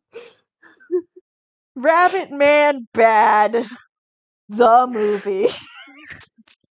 That should have just been the title.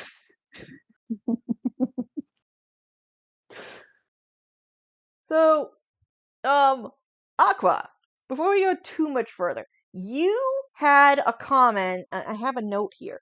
You had a comment that you wanted to make about Dream Theory and Happiest Day. Yes, I do kind of feel that they're connected, or at least they're going to be relevant to each other in the future for Well, this do movie you series. do you think that the thing that the children were tempting Mike about, and when he makes the stupid choice, where he's like, Yeah, yeah, basically you're saying that that's like a metaphor for Happiest Day, that they I tempted think him with that his happiest day? in a sense, yes.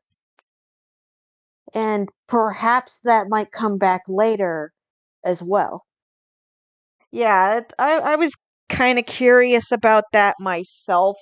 Is that like they're offering him something that even they couldn't have? Now, obviously, I made the comment to you that I had made, previous about how it's interesting because what Mike also doesn't realize in this conversation, because if anything, Golden Freddy was more Oh, manipulative and more yes, I interesting than agree with. Afton. Because, It seemed anything, aside from the apparent mind, manipulation of the animatronics, Golden Freddy seemed to be like the indirect mastermind of the whole thing. right, so either Afton has him super, like, whipped and compliant, and, like, he's basically like Purple Man 2.0, or, like, he's scarier than Afton. That, or he was just waiting for his opportunity to fuck Afton over. Yeah, because it's. So, in the scene where Mike says the wrong thing and it makes the children get angry and start trying to murder him. I mean, come to think of it, that scene, if they really wanted to kill him, they could have taken him out very easily when he was in that He state. did it for everyone else, and that's why it was really confusing. Instead, all they did was they hurt him really badly, but it was not enough to kill. Yeah, and I have a note here about that as well, but like, um, what's it called? It's interesting that off of that particular thought, if you actually listen to what Golden Freddy is saying, he essentially basically tells Mike that the way that they're going to give him what he wants is Is to sleep forever.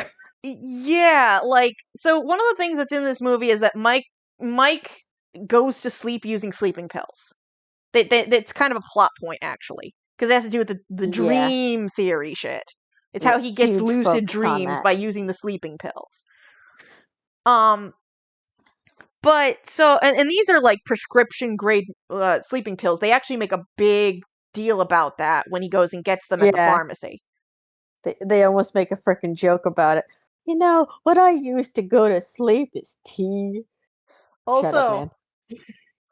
Aqua, like, was that secretly like a reference to Mr. Hippo?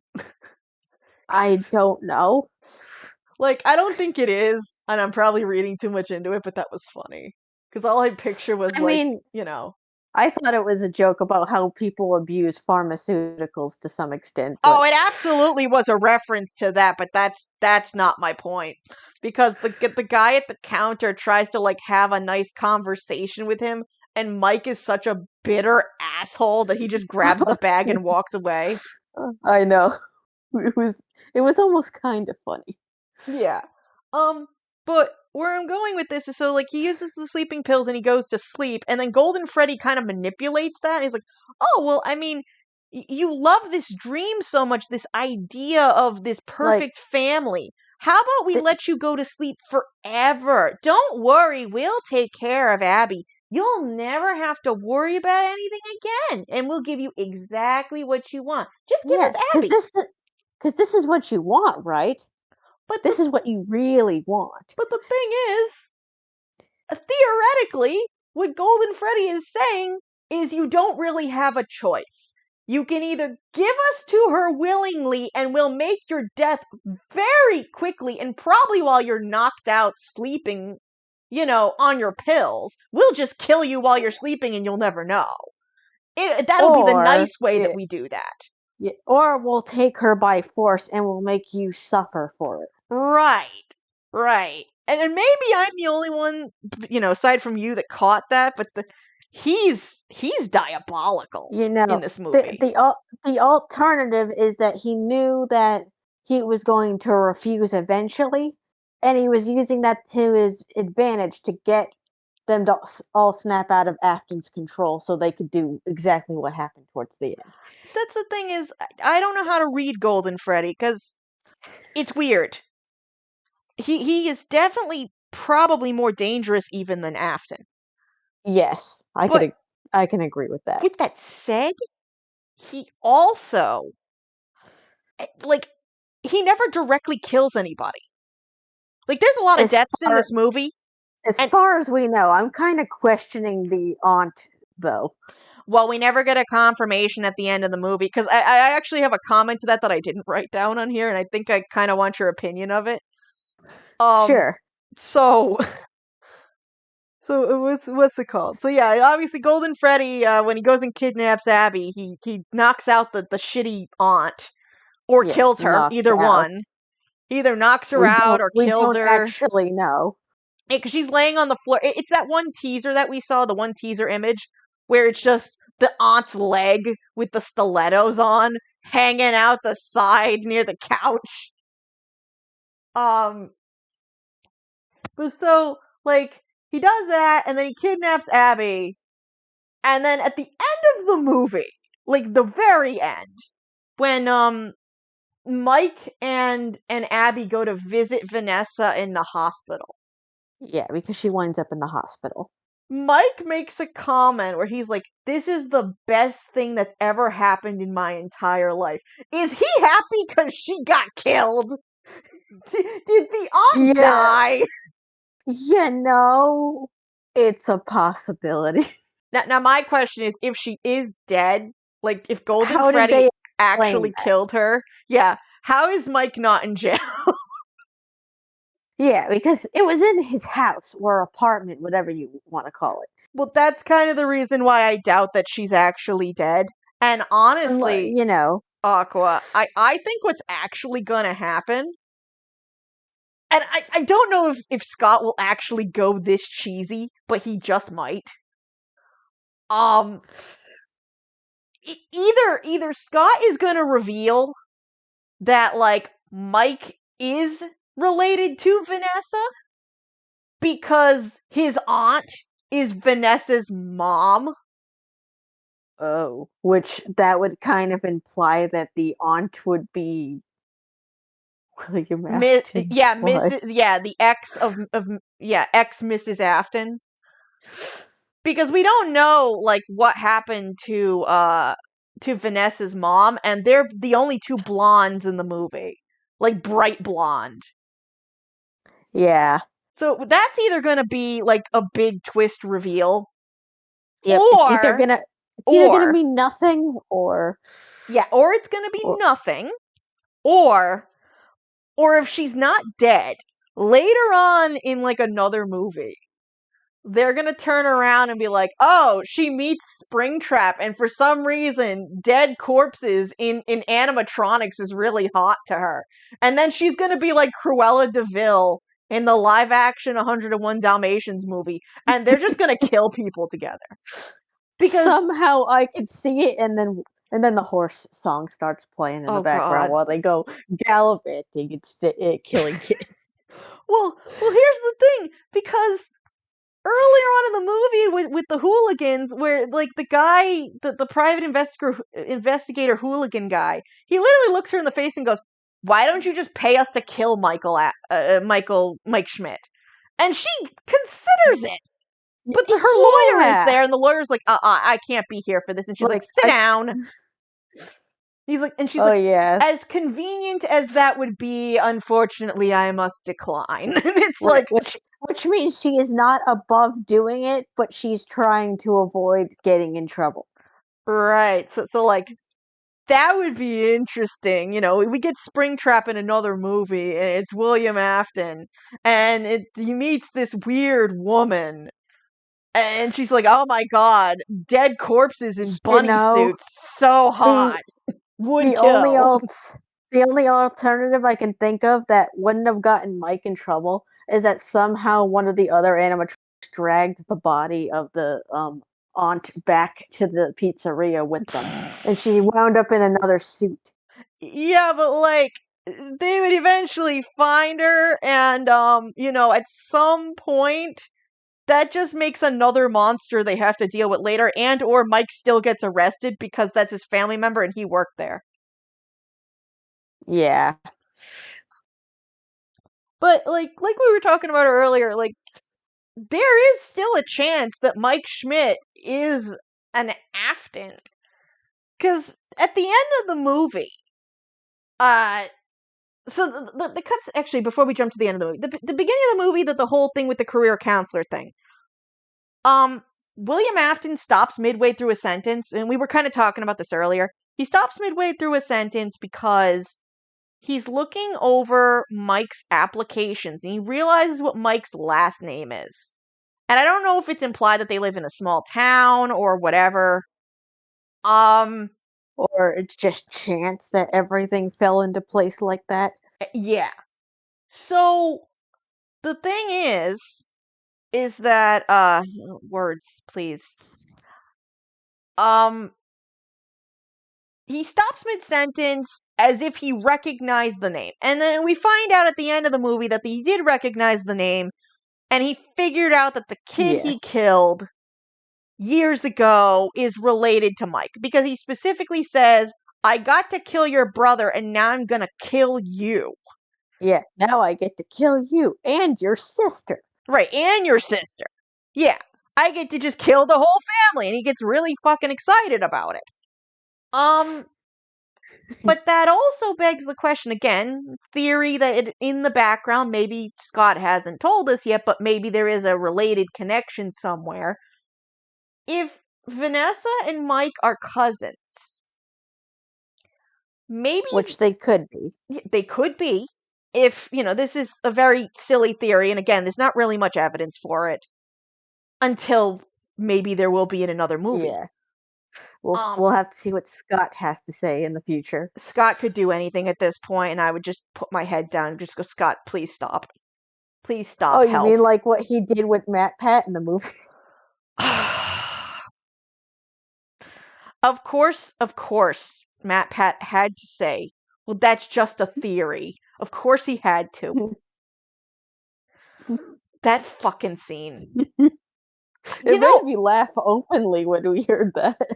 Well, genuinely, my thing about that particular scene is I didn't understand why Matt Pat's character didn't come back and keep bothering them. That would have been funny. Right.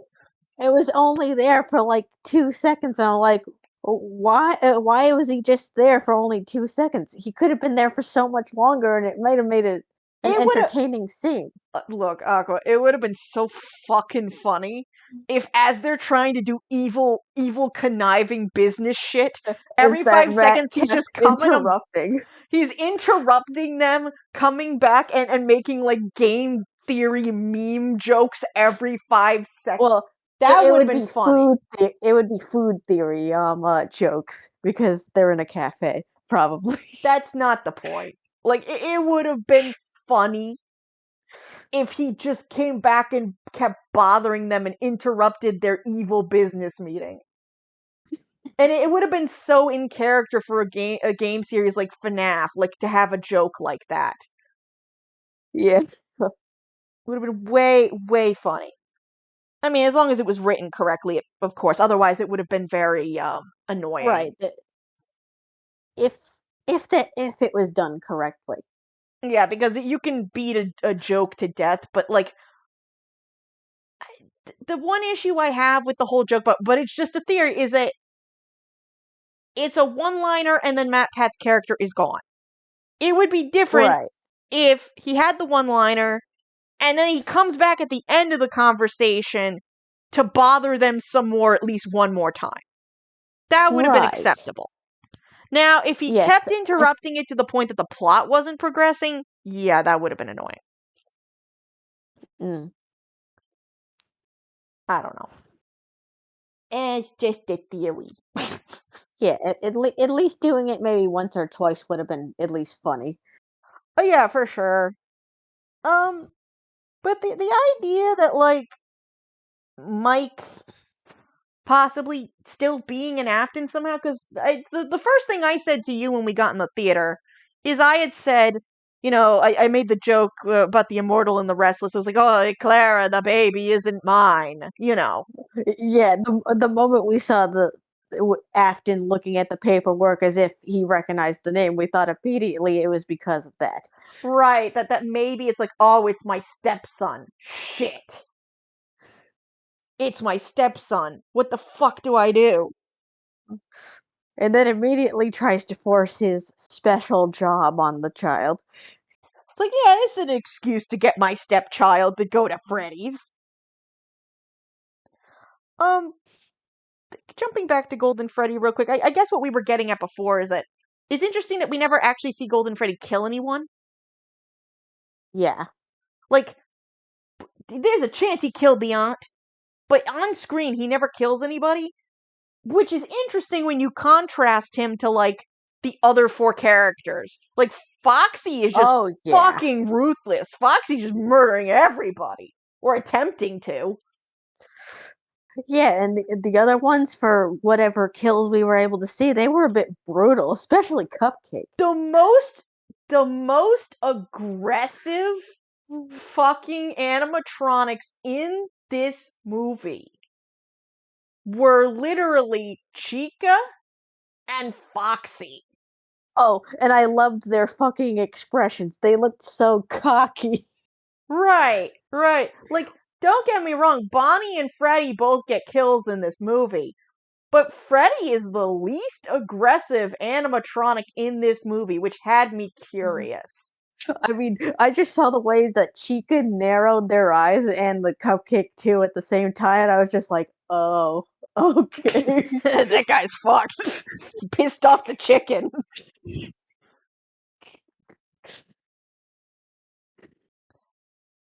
Um, like it's very interesting. Like, going back to Vanessa for a second. I know we're jumping all over the place, but going back to Vanessa for a second because I don't want to miss this thought while I have it. So it is confirmed in the movie that she is William Afton's quote unquote estranged daughter. But she hovers around where Freddy's is, and she knows everything that goes on in Freddy's. It's implied that William raised her, and it is also implied that William has some type of influence over her. Now, what's interesting is, before William goes to try and kill Mike, he straight up says to Vanessa, your job was to keep him from finding out anything. And then to kill him if he found out too much. Right, or to lead him into getting killed, or, making the problem go away, essentially. Yeah. So, the reason I'm bringing this up is that in the photo that Vanessa eventually shows Mike. Now, I'm sure many people have seen the trailer. It's the little brother that Mike has, or had. He has this little airplane toy, and Which is apparently very familiar to the airplane that Mike had in his childhood during the incident. what? Yeah, it's the same airplane, at least that's what I could see. He was using a very similar airplane from the look of it. It was an orange airplane. What are you talking about? No, no, no, no. Uh, That was. I think we've confused each other. No, I what I'm believe saying is so. that in that picture with Vanessa and her dad is the airplane, and that's how Mike figures out that William Afton took his brother. It's the same airplane. Right. It wasn't Mike's airplane though. It was the brother's airplane. I think I'm mixing myself up a bit. We'll carry on though. Good job. Work those brain cells. Um, Brain no, the exploded. reason that I bring that up is that so Vanessa plays coy with Mike the whole movie, where she acts like she knows shit, but then when he asks too many questions, she gets all defensive. And there's a lot of things that she still hasn't told us. And at the end of the movie, they kind of try to make it look like we should feel bad for her because she saved Right. Mike and Abby because she almost gets stabbed to death. But I'm Yeah, and not so sure. it was only after Mike almost pretty much gets killed that she's willing to reveal most of what she supposedly knows. And that's a bit of a stretch there too. Like, I clearly believe that Scott is trying to, like, pull some whole, like, chemistry between those two. But, like, That's gonna get real awkward if it turns out that they're related. well, not only that, that's why I'm on the fence about whether he's actually going to do that, but what I'm even more curious about is all the things she didn't tell Mike. Right. Because I don't think, like, obviously with what Afton said before, oh yeah, it's your job to get anyone killed who doesn't blah blah blah. It's like, okay, here's my thing about that. If it's her job to clean up his mess, right? And she clearly is a co-conspirator in all these murders. Like, again, she knew about the 3 bodies from the 3 hooligans that broke in, right? And she clearly might be the one who took all the bodies and threw them in that back room. Mhm. Right, because it's not like they died in that back room, Well, what gets even or more at least interesting, most of them. and this is kind of one of the kills we wanted to talk about. You mean the one kill that Freddy got? Yeah, that one. So, what's confusing to me about Freddy's kill, and we'll describe the kill in a second, but while I'm still on Vanessa, there's an inconsistency there because Freddy cut that girl in half, but her upper torso, it's implied, ended up inside of his body because her legs broke off. So why is her Right. upper torso on the floor inside that back room? If anything, we should have been seeing her lower torso, not her upper torso Like, on the ground, but I believe the point of it is that Mike needed to see that it was the babysitter, which I get that part. But then, right, but it kinda comes with some issues. I guess the way you would have done that is Freddy would have thrown her on the floor and tried to eat her, like, from the back. I don't know. That, or maybe have some sort of unique item on her that's uniquely hers. Yeah, that could have been a thing. Um, the other thing that could have happened is that, what's it called? Like, you could have at least shown an animation or, like, some type of thing of, like, him spitting back out the corpse or something. I don't know. Like, Right. I don't think it would have looked much more recognizable, but it would have been an attempt. right. But Vanessa, so she confronts Mike about the bodies, even though he wasn't involved in any of that because they broke in during the day. But she Right, and she's tries to make it sound pressing like him on it. what? I said, and she's pressing him on it, making it seem like if he doesn't, like, explain himself, that she's gonna go to the police with it. Well, she also implies that he's the one that left the door unlocked, but I don't think he actually left the door unlocked. And No, they took advantage of some sort of exploit from what I remember I in think the she building. took, yeah, no, I think she took it, well, they took advantage of an exploit to get in. But more what I'm saying is, I think she took advantage of the fact that he was kind of drugged out on the sleeping pills, so he wouldn't question her pointing out, basically her bringing up the topic about the dead bodies. Right, she basically gaslit him to get information. Well, and not only that, but she never told him there were bodies. She just said that people broke Yeah, in and there was a liability. He's the one who finds out later on when he's thrown in that room about the bodies. And right. 'Cause she never gave him that detail. so, like, here's the thing. She's willing to cover up bodies for Afton. Yep. So, what else is she really capable of other than the fact that obviously she implies that he has an influence over her? Like, is she capable of killing people? And also, why they specifically mention in the movie that the animatronics won't attack her, which is also very odd. Whi which I kind of figured it's because as an extension to being loyal to Afton, since she is related to him, that's the reason, but it could be some other reason that I'm unaware of. Yeah, and we don't technically see them attack her at the end of the movie. Afton directly attacks her, so they don't really have the opportunity to do anything to her.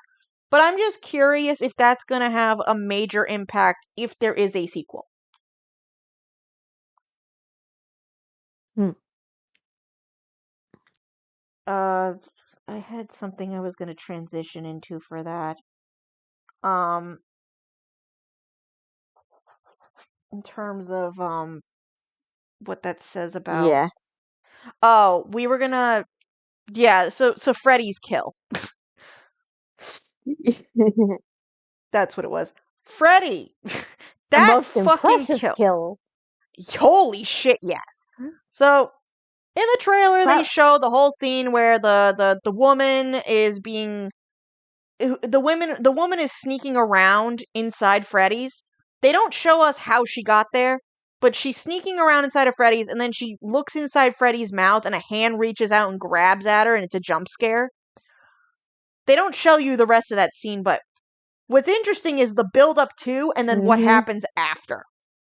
Which, with how she was going about that whole thing, she was kind of asking for it. I give a lot of props to the kid that played the little boy for Freddy. He was pretty good. So I mean, when you're trying to basically stick your face in the animatronic's mouth, you're asking to get your face bit off. no, I'm saying before we even get to that part, like when he lures her into the back room, he's like, Uh huh. "Hey, over here! You're not Come moving here, fast lady. enough. You're being slow. Come on." Like that's something kids would do, and he did a pretty good job at that. And Um, then to follow that up with what happened afterwards, bravo. well, like the thing with that whole scene is Freddy as a character. Again, they don't make Freddy very aggressive in this movie. At least not like outwardly. And I No. guess you could argue that that is similar to how he is in the games, but you could also argue that it's not. But regardless, this motherfucker saw her wandering around, sent his spirit out, and was like, "Hey, lady, come here. Come on, you got it. I want to show you something." She walks back into parts and service, sees the animatronic. Now, literally, sorry, again, making characters stupider than they actually are. There is literally no Yeah. reason for her to look inside this animatronic. No. Except for the fact that the She kid's was voice is coming from inside of it. she was getting up close and personal. She took out what I think to be a step ladder. She getting all up in its face. No, but literally, so you hear a child's voice lead you down a hallway. You literally see a child running down a hallway.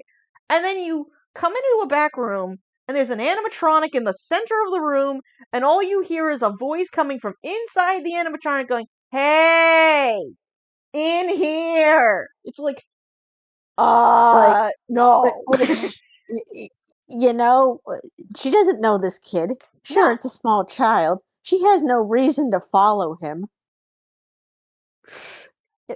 There, Eh, there is literally no reason.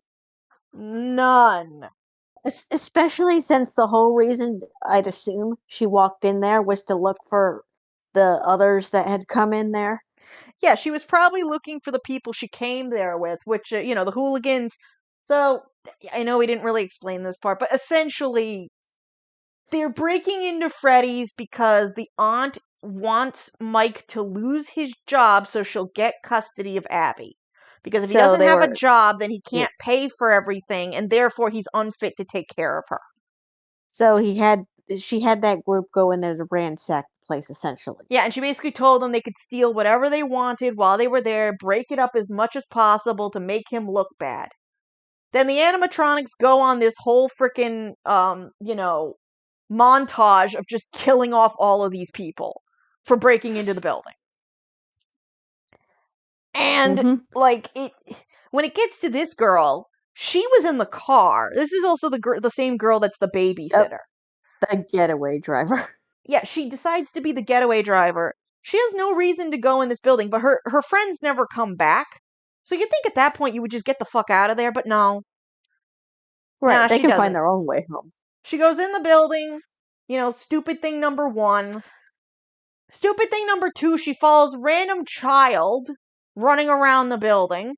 Stupid thing number three, at this point, literally at this point, there is an animatronic in the center of a very, like, there's nothing on the floor, like, it's a very clear path, like, and you just hear a child's voice coming from inside of an Uh-huh. animatronic. I would have walked away after stupid choice number 2. Right. At that point, she still has the opportunity to walk away, and she at least would have looked a little smarter. Even if Freddy then turned around, like, grabbed her by the wrist, did the, like, jump scare animation, and then bit on her head. Like, Right. At least it would have made more sense. It would have made her look a little better. and then later on, when Mike's in the back room, he sees her head rolling around on the floor. That would have made a lot more sense, too. But nope, not the game, the movie had to jump the shark. It was like, And say, "Oh yes, this individual would logically get up on a stepladder and investigate the mouth of this animatronic because a small child called them in here." and then the small child inside of the animatronic grabs her by the fucking neck and drags her down into the animatronic and bites her in half. Which, Literally bites her in half. quite impressive, visually. Oh yeah, best kill in the movie, best setup in the movie, but it's like, holy hell, lady. Why are you so Like, stupid? holy hell, any logical person would have walked away at least after bad mistake number 2. Again, I understand this is a horror movie, and people are supposed to make the bad choices in the horror movie, because that's what make the horror movie do the horror thing. But, there is a series, it's called Marble Hornets, and it is a very good Slenderman ARG. It is like one of the Hmm. granddaddies of Slenderman ARGs, one of the first ones, when Slenderman was first created. And my thing is, the main character in Marble Hornets, yes, he's not the brightest, but No, but I think he's at least smarter than some of these people were. well, not only that, but you at least understand the logic with him. His name is Jay. He's in Marble Hornets, and his whole thing is, uh, my very good friend who was making a college film disappeared and left me with all these tapes. I'm paraphrasing, very quickly, but Hmm. he left me all these tapes, and I'm watching them, and now I'm seeing this weird slender dude, and like I need to track down my old college buddy because I don't know what the fuck's going on, but there's this slender dude. Like, you kind of understand some of the shit he does. Now, later on, obviously, in the plot, he does make some really bad choices, but it's also kind of explained that by that point, he is At that point, very mentally unwell, the same way that Mike in this movie is unwell. yeah, and technically there's really no going back at that point. It's also kind of implied that, like, in Marble Hornets, after the Slender Man has kind of infected you with his influence, he can very much influence how much self-awareness you have and like affect your choices, almost like a virus.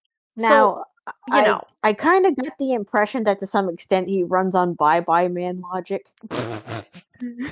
That if you don't think about him for a long period of time, or if you don't like look into him too much, that eventually it dies down to reasonable levels of fuckery. But I mean, in Everyman Hybrid, which is another Slender ARG, that was technically the logic of that too. That's why one of the characters kept saying over and over again, "Stop watching us and just let this go away. Stop looking into it." And I think a few characters, even in Marble Hornets, said that as well. But, mm, like, the thing is, again, that's an actual mechanic of the horror monster. So if your brain is turning into Swiss cheese and it's deteriorating, then yeah, you're not going to make very good choices. no, And but again, they still made better choices than these people did. right, exactly. Michael's whole thing about, yeah, I'm going to, like, I want my old family back, so I'm just going to let the ghosts take my sister, because they make a really good fucking argument, even though I know they kill people. It's like, bruh. These ghost kids, they be all right. Here, take my sister. I don't need that anymore. No, I don't need, you can tell me shit, I can have my old family back? Fuck yeah! I don't need this child that's nothing but a burden to me. Get out of here, small child. Which leads me to one of the interesting metaphors about this series. So, one of the big things that's kind of talked in that series, this movie, but it does have to do with FNAF as a series. One of the big things that is talked about for a lot of people who do theories on Security Breach, the game that came out for Steel Wool. Yeah. One of the big things that they always talk about is that Steel Wool clearly kind of used Glam Rock Freddy, and then Vanessa and Gregory as like a pseudo Yeah, found as almost, family metaphor. yeah, stand-ins for, certain characters and became a pseudo found family together.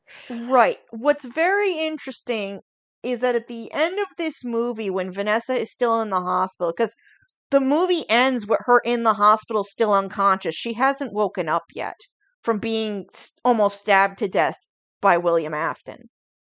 Um, Mike and Abby are visiting her at the hospital. And Mike basically goes into the room alone. He's sitting there with her. She's on life support. She has a feeding tube in, and she has probably a breathing tube as well. Because I think Mm. Afton stabbed her in the ribs, but we don't know if he Yeah. also nicked He her in the bottom of her lungs or whatever. it was definitely pretty close towards you know, th- at least the side of her. He So it stabs could have her in the hip the first time, but he stabs her more than once, and I think he might have stabbed her through her ribs and possibly where the bottom of her lungs are, if he stabbed her hard enough. I mean, that would explain the respirator. I'd assume that there was one. Yeah, no, that it was definitely a respirator, but I couldn't tell if it was a respirator and feeding tube all in one, or if it was just the respirator. Because it also hasn't explained how much time has passed since she's been in the hospital. But they Mm. go to see her, and at the end of the movie, right before they leave the hospital, Mike sits down in a chair, and he basically is babbling on to himself about how technically to her, but more Yeah. so to himself because obviously she can't really hear him. Uh-huh. Gives the whole, we'll be here when you're get back kind of talk. Yeah, we'll be here when you get better, and basically I'm gonna keep visiting you, but when things get better and you wake up, me and Abby will be here for you. Cause obviously he realized at that point that she has nobody. The only person she's ever had is a murderer. And William Afton, he believes at least at that point that William Afton is dead because the kids dragged But, William you know, Afton across the fucking floor into the back uh-huh. room after he gets stabbed by the spring locks. But as he said in the movie, he always comes back. See, I look, the one-liners are fun, and the references to FNAF as the series is fun, but unfortunately, I don't know if it's just Scott's goofy writing. Some of the one-liners did not hit the way that I think he wanted them to. A lot of them No, they kind were of still funny though. a lot of them just felt like they were thrown in as oh, look, it's the reference, guys. It's the reference. With a Right, better which script, you could probably made that more meaningful. Yeah, we get the joke. The joke is that he's going to come back in the next movie as Springtrap. We know. honestly, I think it would have been more meaningful if he said that as he was dying. Oh, yeah, for sure. It would have been way more meaningful if the scene when he's laying in the back room and Golden Freddy, the little boy, is standing there in the doorway, leering at him and staring him down. If he had turned and basically said, "Fuck you, child, I always come back," that would have been better. That would have been way better. Hmm. Like I would have thoroughly enjoyed that, and that would have been I would have taken the movie a bit more seriously if he had done that. I think it would have had a lot more of an impact, if nothing else. Oh, for sure. Now I know we kind of already talked about it, but just like a side note about in the movie, the animatronics, the way that they would show that they're like losing control and or like they're gonna about to start like trying to, oh boy, here I go murdering again. Uh, is that they have the eyes change color. Now I remember when the first trailers came out, they used a lot of like the red filter for it, and I guess a bunch of people didn't like that because they're like, oh, boo, stereotype, bright red eyes means evil. Oh, I look so goofy looking. Now, I agree, the Mm. yellow looks a lot better. But going back It to what was said it does, earlier about but I kinda like the oh, red too. no, I like the red too. And yeah, going back to what I said earlier about the William Afton influence thing, because we really don't know how far that extends. Right. I'm mildly curious if like the yellow was supposed to indicate that the animatronics were under a certain level of control. And then Yeah, at the end, they did keep one scene, at least one scene that had the red eyes for Foxy that we did kind of see in the trailer. That was kept. They didn't take that out. And so I'm mildly curious if like while Foxy was like literally seeing red, if that meant that like he was completely gone. right. I don't know if it represents being controlled by action or them just being very angry. Well, and again, going back to what we were saying earlier, it is like with Vanessa, you could argue, is it like a mental thing or is it like illusion discs or is it whatever? But then when you're looking at the animatronics, is the influence that Afton has on them, again, is it strictly mental? Or is it also the fact that, he created these animatronics? Because he kept saying that in the movie, he goes, I made you. You know, you don't get it. I Right. made you. I created you. So that begs the question, is that supposed to be like a hint that because he made the animatronics themselves that the kids don't have control over their bodies and Also, sometimes, go ahead. it kinda came up when he was about to kill Mike too, of how he was going to take the sister and essentially turn her into one of them, but Mike was just going to die. Right. Which So, that's there also curious.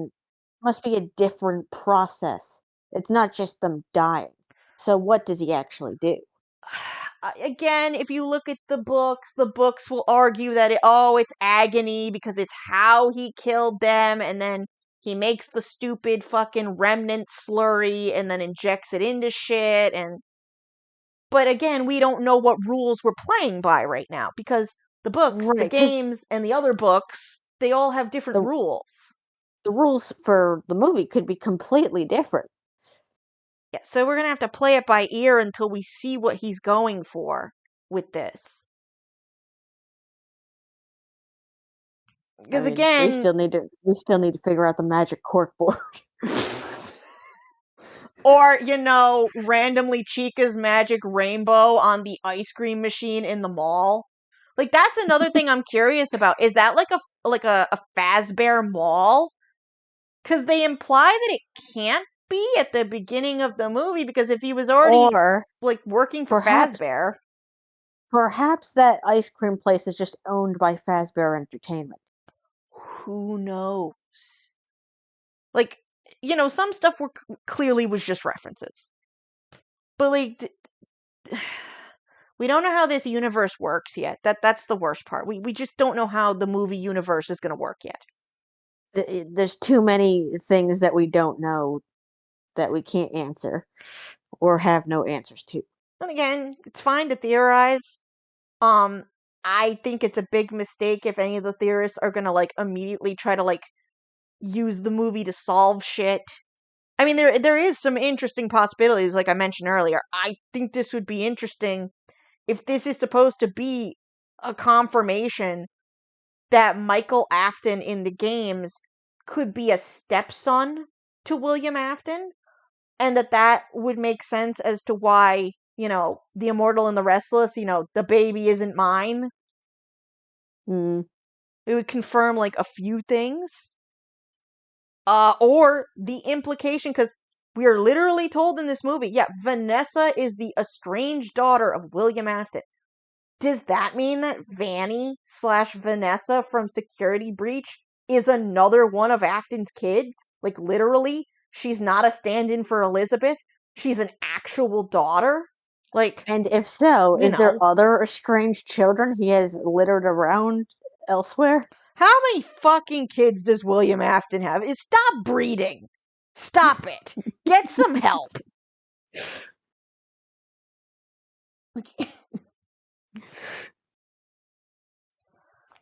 Oh. Yeah. But I don't think that it's appropriate if any of the theorists are going to start trying to use this movie to solve, quote unquote, solve FNAF. Yeah, If anything, it makes things more especially complicated. if we don't even know if there's any connection between any of the games and this movie at all. It does give insight.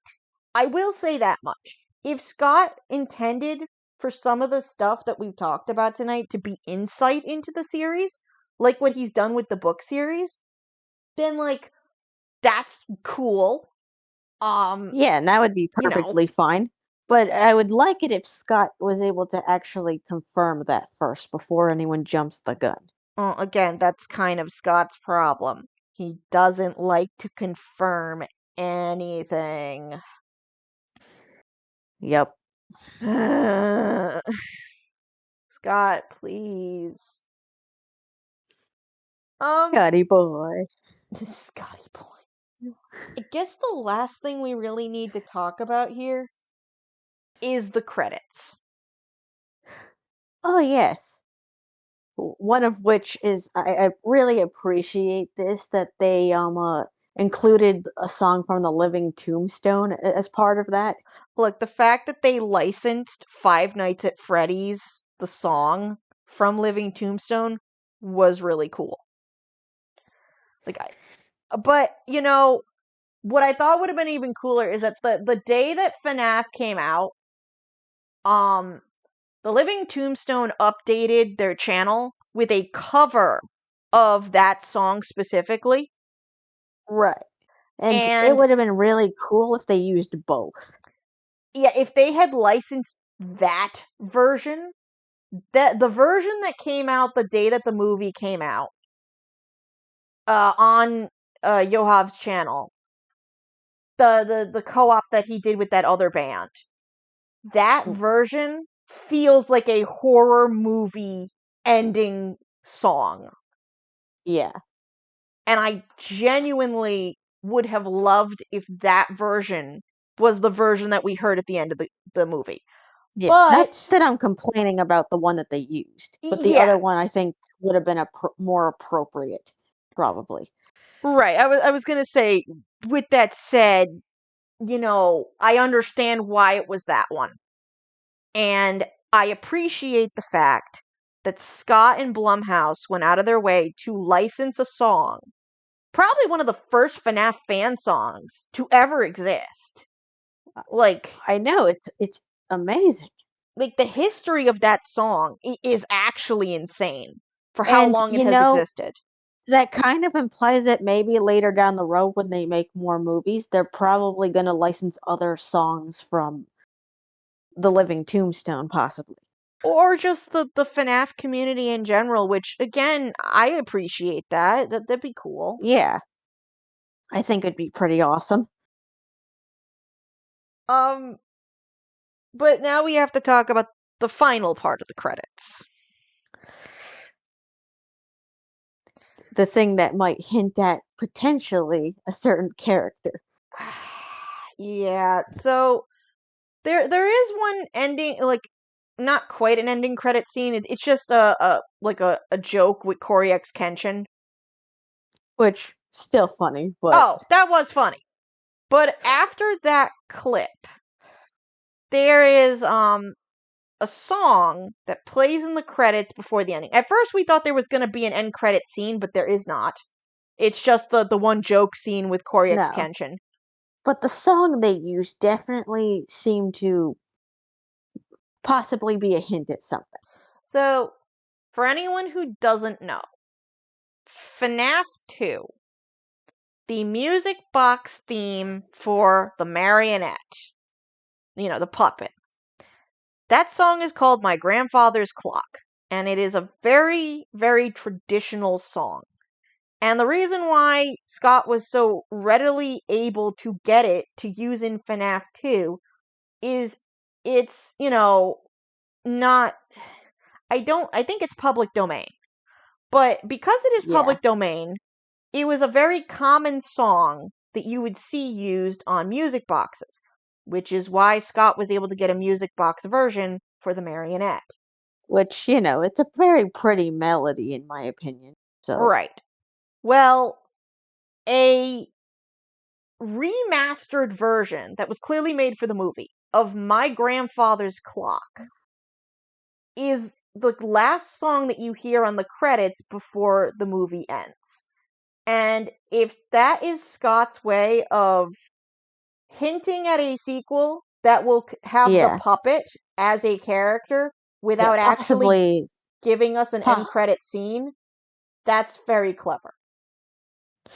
right, cuz anyone who's a fan of the series probably would have recognized that sound. Yeah. Anyone who has been with FNAF pretty much since the beginning would know what that sound is. Speaking of songs, though, Aqua, I do agree with what you said yesterday that it was very disappointing that when Freddy killed that girl, that he Oh didn't yes, just, about like, the use the Torador Torador march. March. It would have been so epic too. They're all closing in on him, and then dun dun dun dun dun dun dun, dun. Oh, And then their eyes would be flashing too. We gotta have that. that would have been great. Yeah, it's disappointing, but again, this was not meant to be the games. It was meant to be a movie. No, but it would have had at least it would have been a memorable scene. Fair. Very fair. Overall, I liked the movie. I know this has been me criticizing the movie, but there is a lot of good things that were in this movie. I liked a lot of the references. Again, Yes, Freddy's kill was pretty good. it was one of the more impressive ones because even when we saw it for the first time, we're like, "Oh wow, Nate!" like they do have a cute montage of the animatronics trying to build a pillow fort. That was funny.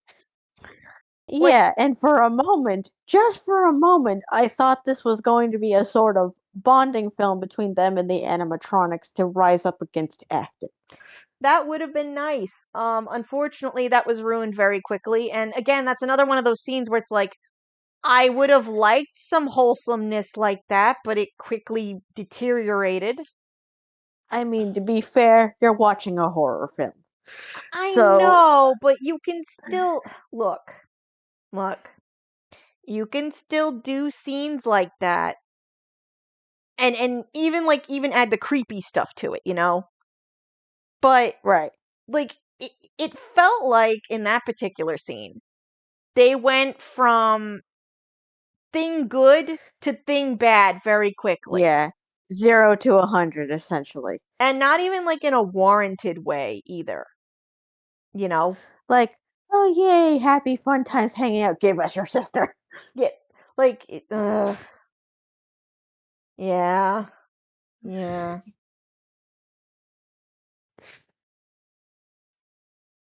It was I honestly, sad. it would have been nice if they actually went the other direction.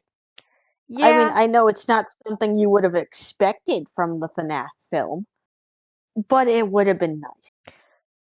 I guess what I'm kind of curious about, again, I know this kind of ties back to Afton and the whole control thing. I'm mildly curious if that's also an implication for all of Afton's creations. Which, if that is the case, that would explain a lot about, like, uh, the fun time animatronics. Well, Th- in a weird way, that would also kind of explain the control of his own kids, possibly as well. that too. But specifically, I'm thinking the whole conversation between Circus Baby and Michael Afton in Sister Location, where she's having the giant monologue about how she doesn't understand why she killed a child. And it clearly sounds very traumatizing to Mm, her. And right. say what you will about Circus Baby. Say that she's manipulative. Say that she lies to people. Everything is pretending. There, But that speech kind of sounded genuine. some of that speech does sound genuine.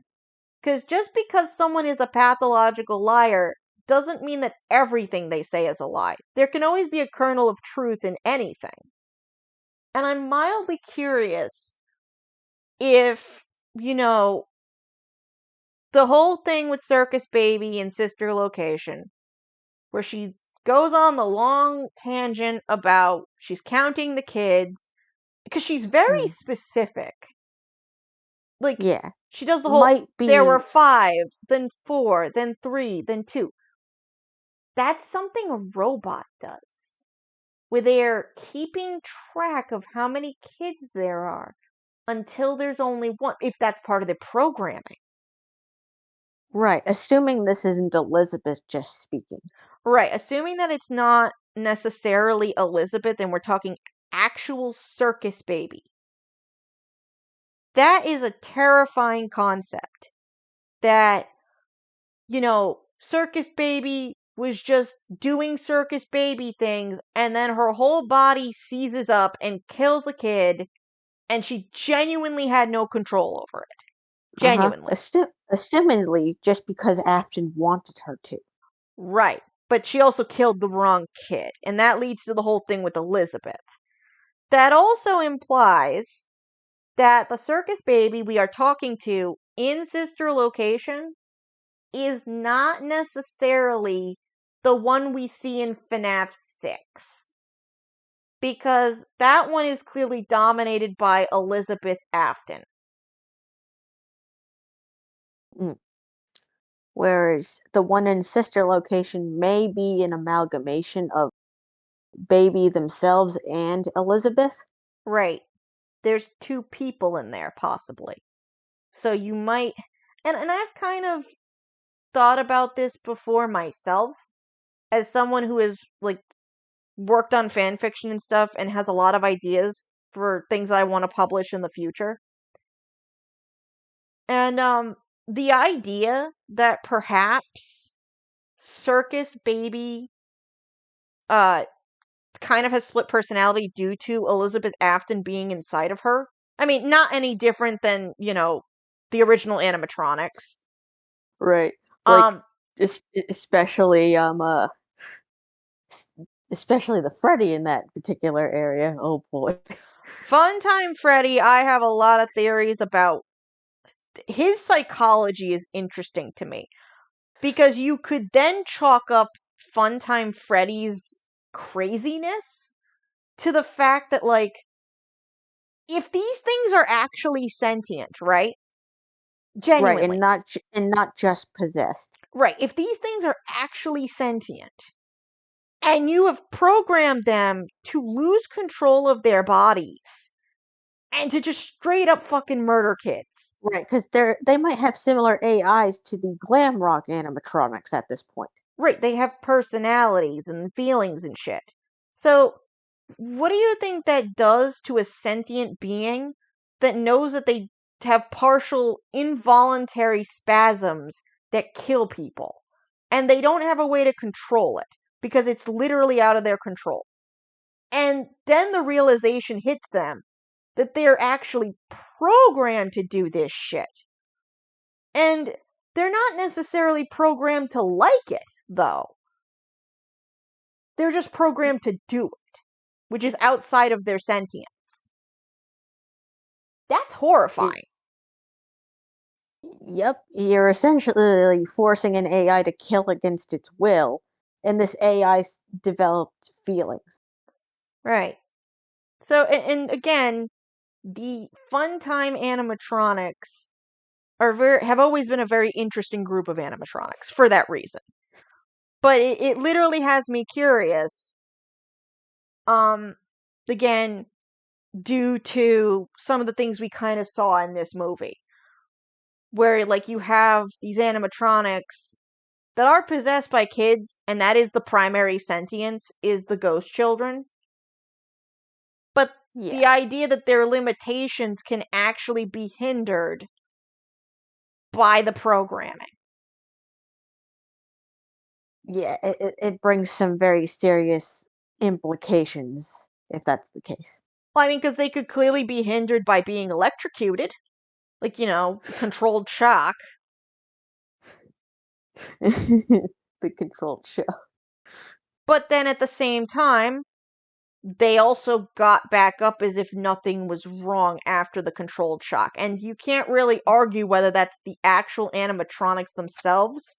What I'm wondering is why, going based off the controlled shock, they tried using it on Afton and it did nothing, That pretty was much. very interesting. I agree. That they used the taser onto the Spring Bonnie suit, and I don't know if there was something on the suit that prevented him from, unless he's just a fucking sadomasochist and he's okay with being electrocuted. But by I that, don't know, but you'd think that would have aggravated the spring locks because he was using a spring lock suit. yeah, that's what I was about to say, is that like by that logic he should have been like juddering around, and then the spring locks would have fucking just like snapped on his ass. So I'm not sure what went on with that, but it's something to keep note of. Oh, for sure. Well, guys, I think that's about all the time we have for this tonight. I Yeah, hope this brought some insight on this movie, because, like, genuinely, we probably will talk about this topic again, especially when we make some FNAF yeah. theorizing videos at some point. Especially if it becomes relevant to the games in the future. Because, Like, oh boy. I would love to look back on this and be like, hey, I predicted that. It's not going to happen, It but it'd be funny. would be a story. A story. Oh, a long time ago, there's a dead body in here once. All right, it's not, you know, it's a story. Just- Just it's well, story. A game story, like a game theory, only story. a story theory. Oh, a story theory. Gotcha. I like that one better. Anyways, guys, this has Th- been this Indigo, and this has been Aqua. signing off. See you next time.